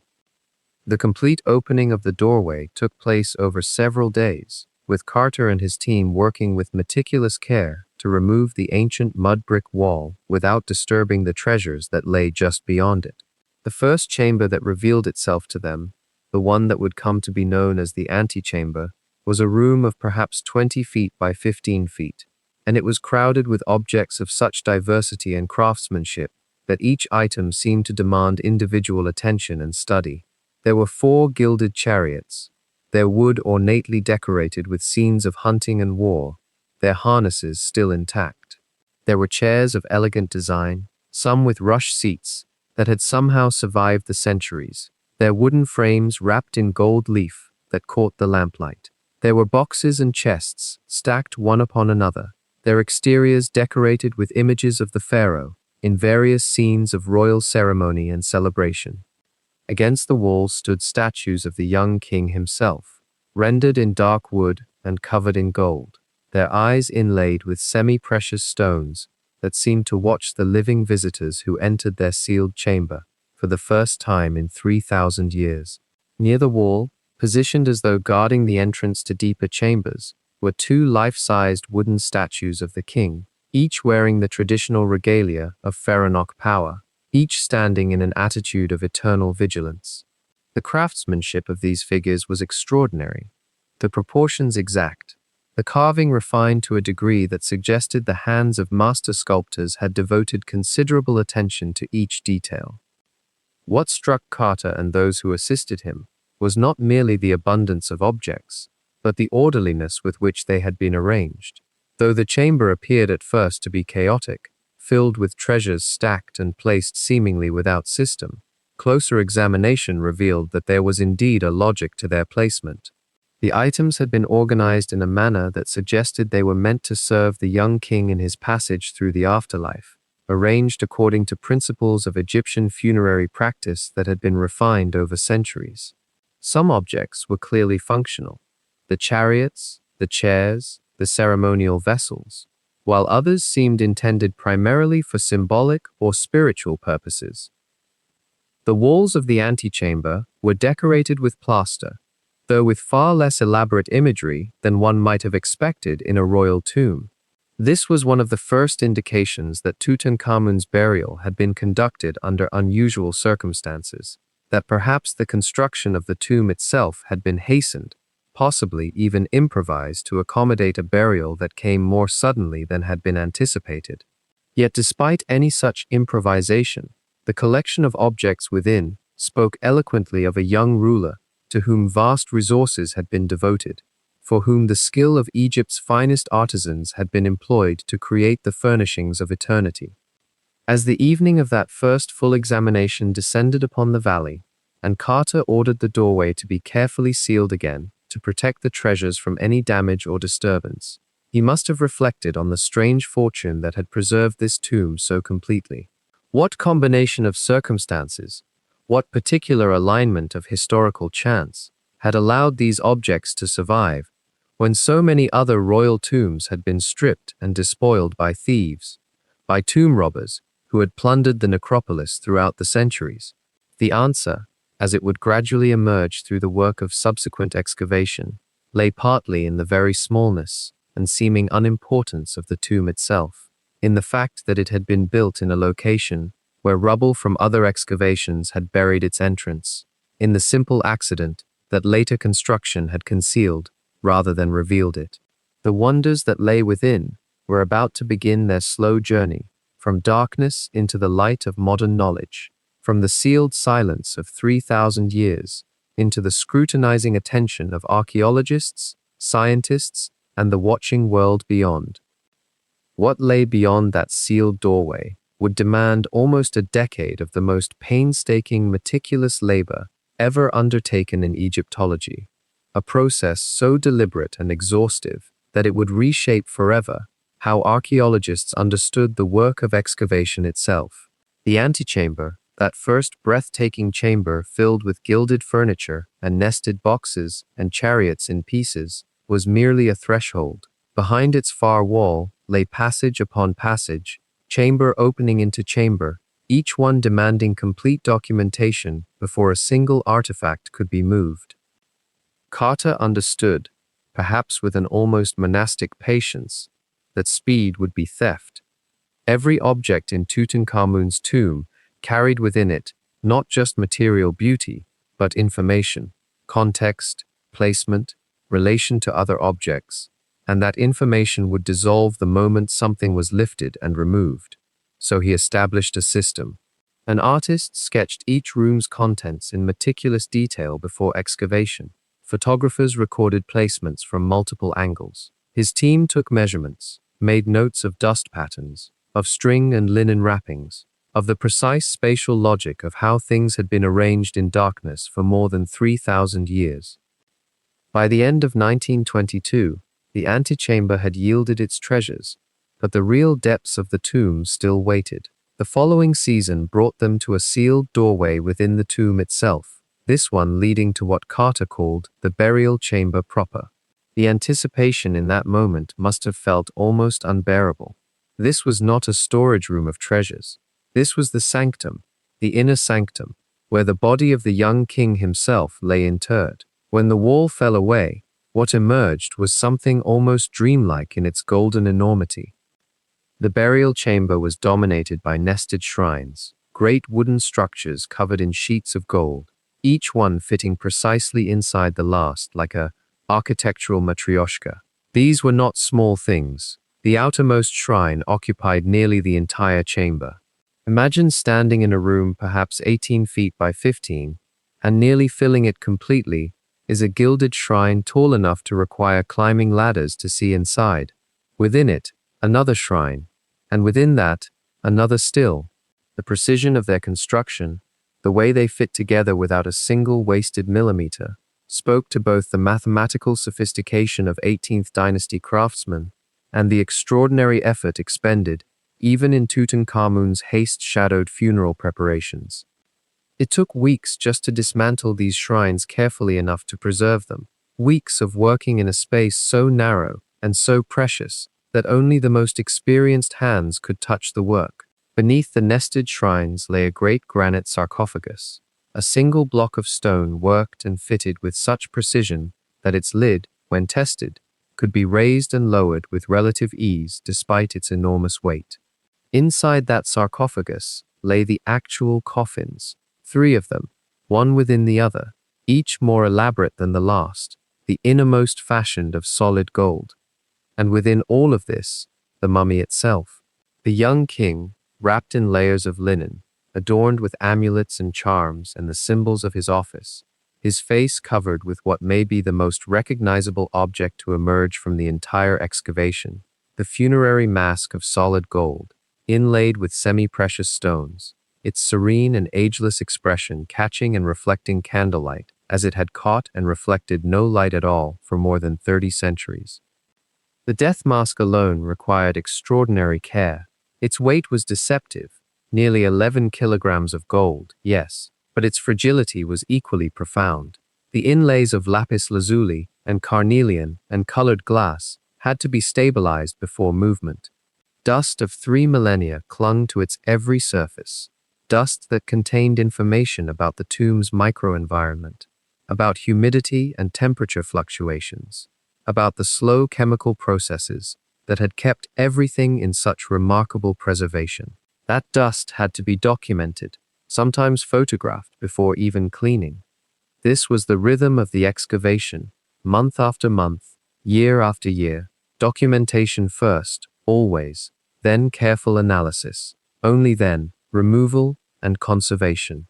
The treasury chamber, which lay adjacent to the burial chamber, proved to hold thousands of objects, shabtis, those small figured servants meant to work in the afterlife, hundreds of them in miniature coffins arranged in neat rows, cosmetic vessels and oils, weapons both ceremonial and practical, chariots in pieces, their wheels and axles and decorative inlays all catalogued separately.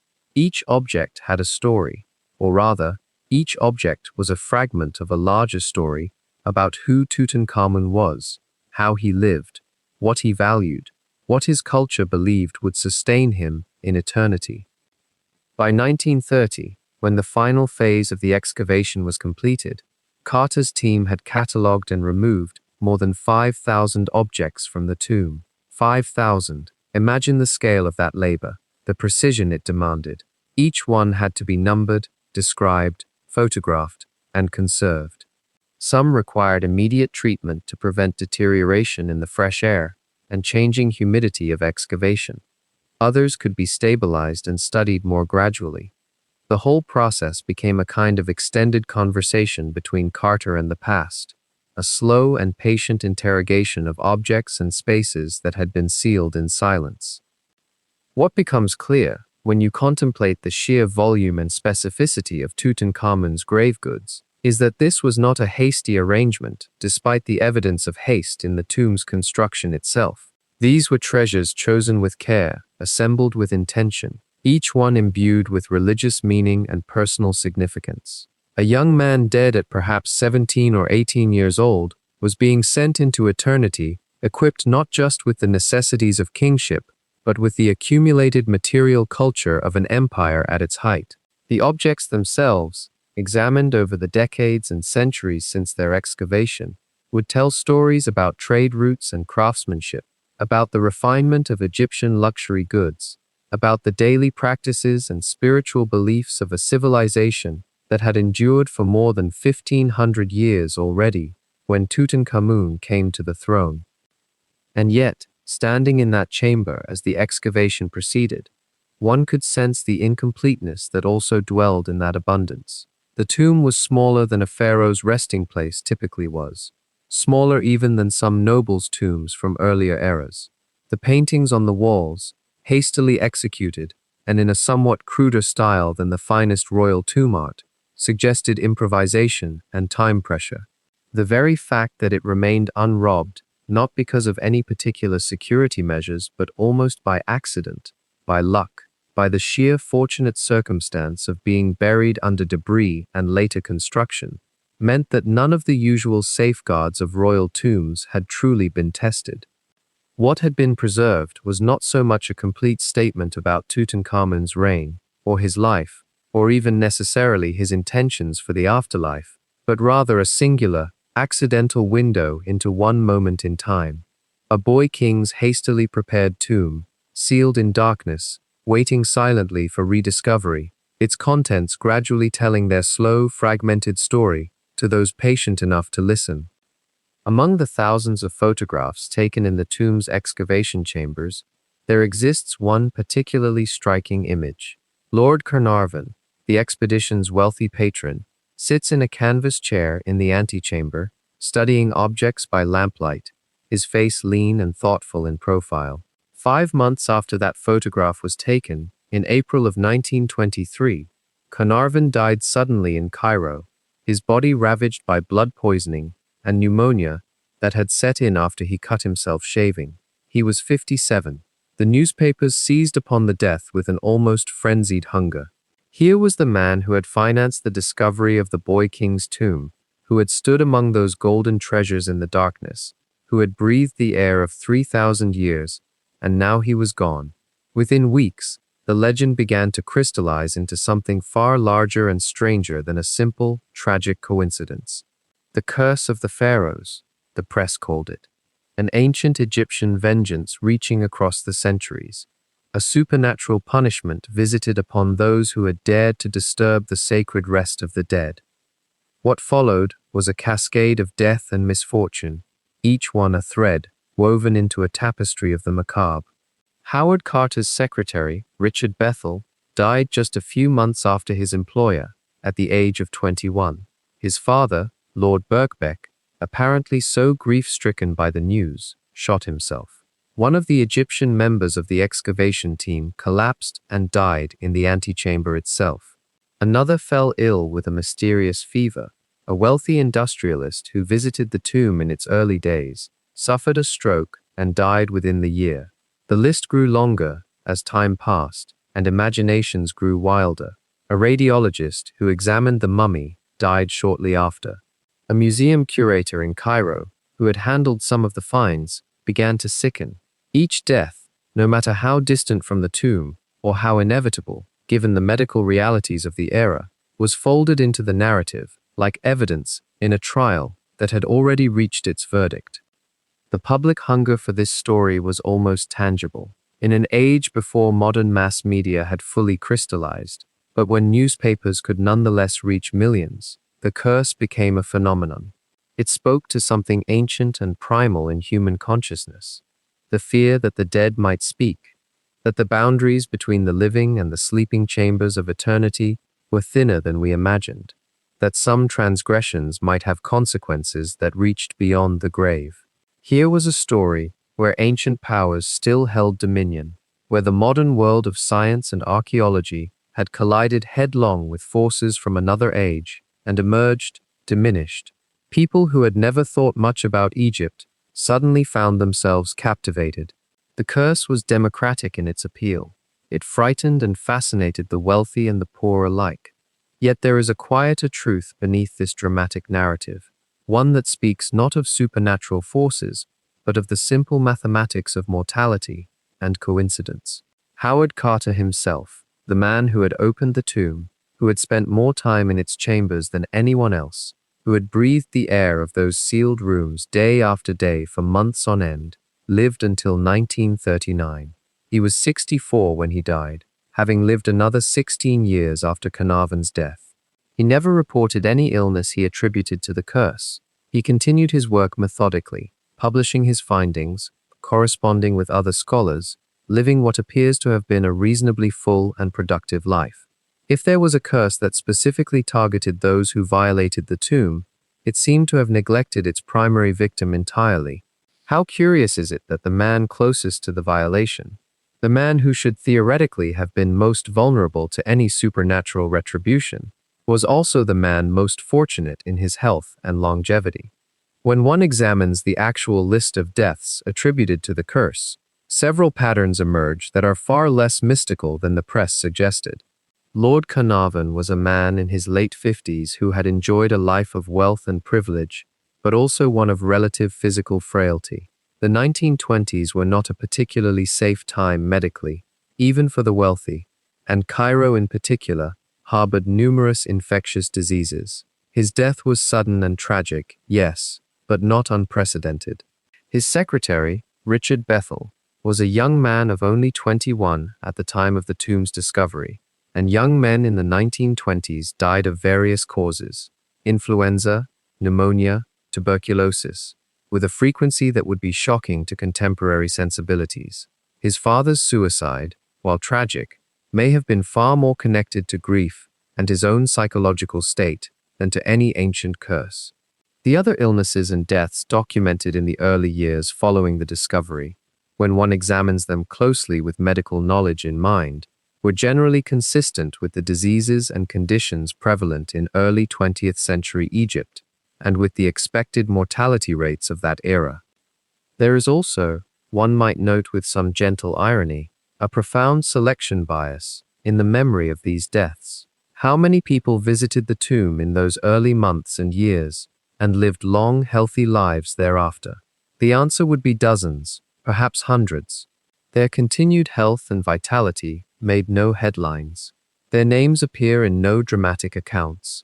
They lived their lives in the normal fashion and slipped away into history without fanfare when their time came, as all humans do. But they were invisible to the narrative of the curse precisely because they contradicted it. The mind, in constructing explanations for the world, tends to notice and remember the confirming evidence far more readily than the disconfirming. A man dies after visiting an ancient tomb, and the connection seems electric with meaning. A man visits the same tomb and lives another 50 years, and this absence of tragedy barely registers. The scientific study of the tomb and its contents proceeded alongside, and eventually beneath this fog of supernatural speculation. Modern archaeology and conservation have always been less romantic endeavors than the public imagination would prefer. The work was slow, methodical, and entirely devoted to understanding the material culture of ancient Egypt, without reference to curses or supernatural forces.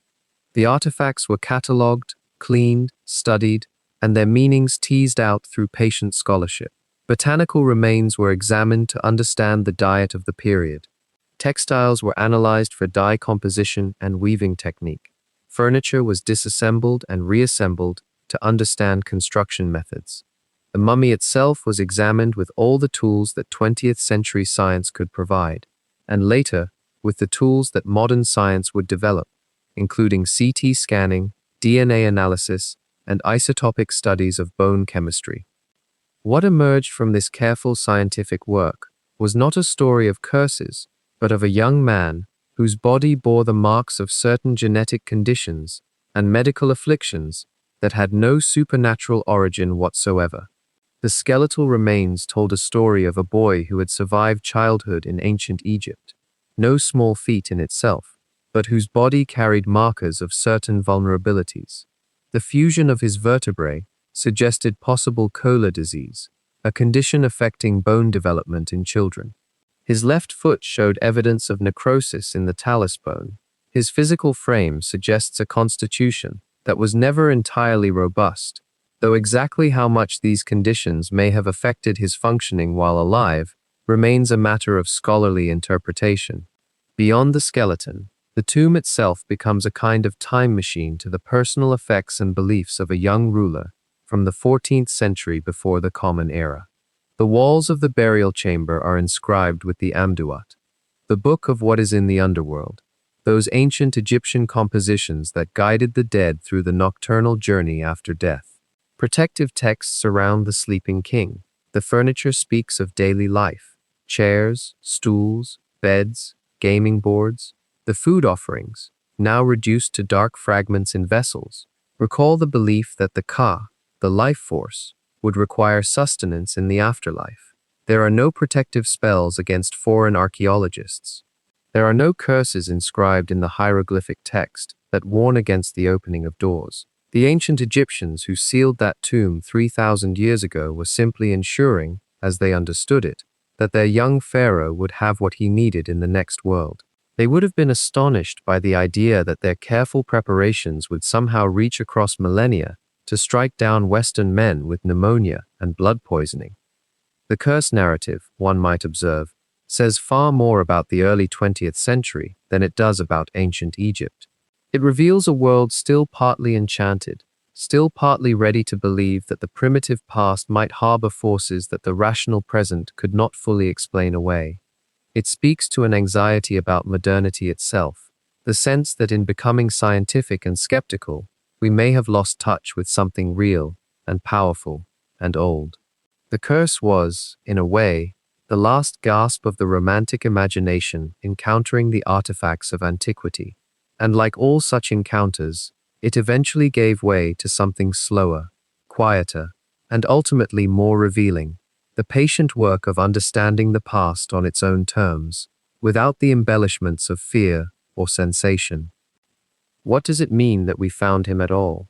After 3,245 years, after the weight of empires had shifted above his stone chamber, after dynasties had crumbled and risen and crumbled again, the boy king remained, not whole perhaps, not untouched by the centuries, but present, waiting. The tomb of Tutankhamun stands now as a mirror held up to something we all carry, something that lives beneath the surface of our modern understanding. It is not, in the end, about gold or curses or the exotic mysteries of an ancient world. It is about the human gesture toward permanence. It is about the deep, almost desperate wish to say, I was here. I mattered. Do not forget. Tutankhamun was a child who ruled for 9 years and died before he reached manhood. By the measure of kingdoms and conquests, he accomplished little. His reign changed nothing about the trajectory of Egypt. His successors' successors would eventually seal his name from the records, nearly erasing him from memory entirely. Yet because of a chance constellation of events, a hidden valley, a tomb built small and quickly, generations of stone falling over it like a blanket, we know more about this boy than we know about emperors who reshaped continents. Consider what his people chose to bury with him. Not records of conquest or monuments to his deeds. Instead, they packed his chamber with the objects of daily life, the things that had surrounded him in his youth: game boards, chairs, sandals, a golden trumpet, chariots with their wheels still intact, jars of grain and amphorae of wine, clothing folded with such care that the weave remains visible to us now. They were not preserving a king's historical record. They were preserving the intimacy of his presence, the texture of who he was. The funerary texts inscribed on the walls of his tomb speak in a language that has echoed through Egyptian belief for 15 centuries before his birth and would echo for centuries after. They describe the soul's journey through the Duat, the underworld, through halls of judgment and doorways guarded by entities whose names could unmake or remake the world. The spells and passwords and protective formulas packed into that chamber were, in one sense, practical. The ancient Egyptians believed that without them, without the correct words spoken in the correct sequence, the soul could not navigate safely to its rest. But beneath the practical lay something else, the conviction that consciousness continues, that we do not simply end, that the care we take at death matters. We smile at this now, we moderns with our neuroscience and our understanding of the brain's electrical ending. We know that consciousness is bound to flesh, that it cannot, by any measure we have devised, survive the body's death. And yet we carry the same impulse forward, do we not? We write letters we ask to be read after we are gone. We leave instructions for our funerals, trying to shape how we will be remembered. We create art, build structures, plant trees that will outlive us. We speak our children's names aloud, as though repetition could make them immortal. We are not so different from the people who surrounded Tutankhamun's sarcophagus with protective spells. The tomb's preservation, in fact, was accidental. No one sealed it with the intention that it would last for centuries, much less millennia. Tomb robbery was rampant in Tutankhamun's age, and the ages that followed. His small burial place was overlooked not because it was uniquely protected, but because history turned away from it.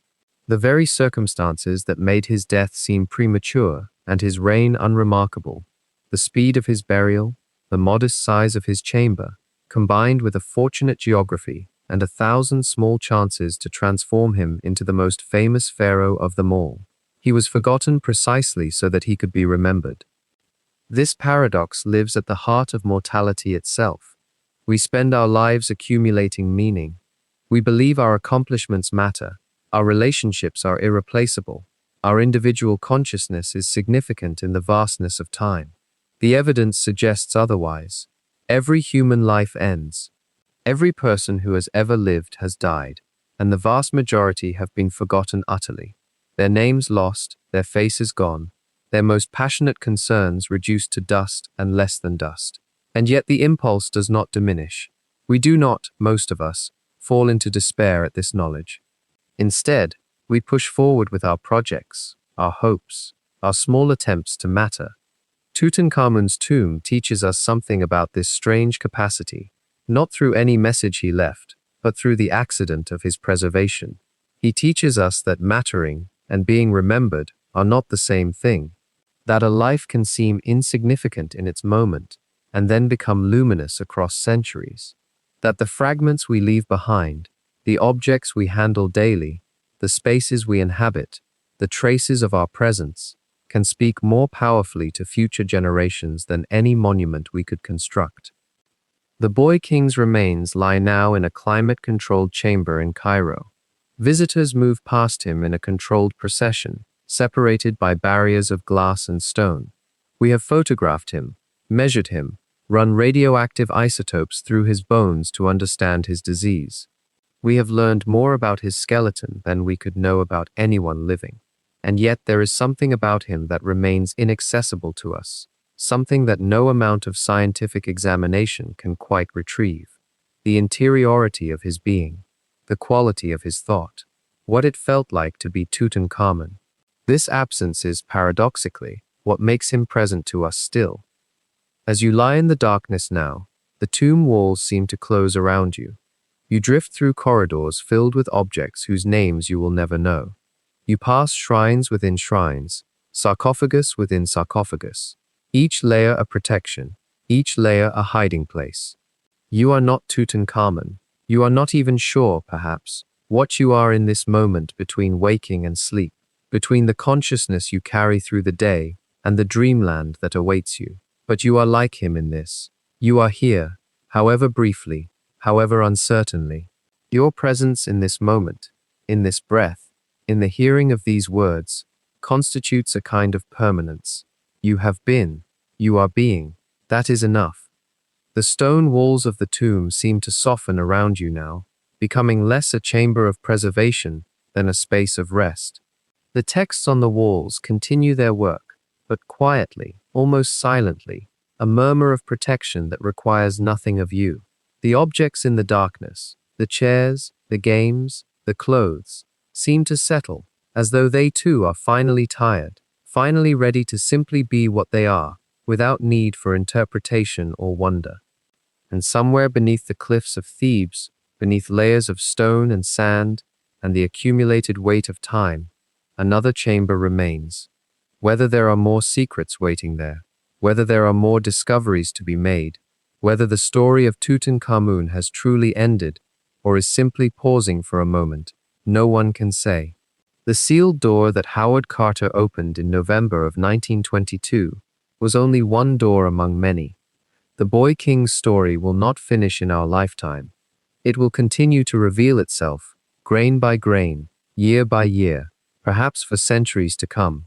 Or perhaps it will fade again into the stone, the way all things eventually do, waiting for some future archaeologist to ask new questions, to shine a different light, to find new meaning in the enduring mystery of his presence.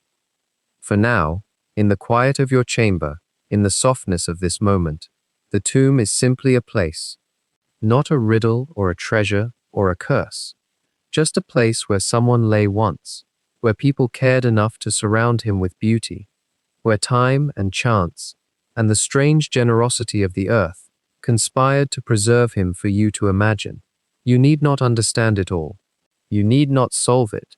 You can let it simply be, the way the tomb has simply been, through 3,000 years, waiting for whoever might listen, might wonder, might drift into sleep wondering what it means to be remembered, to be forgotten, and to be discovered again in the dark.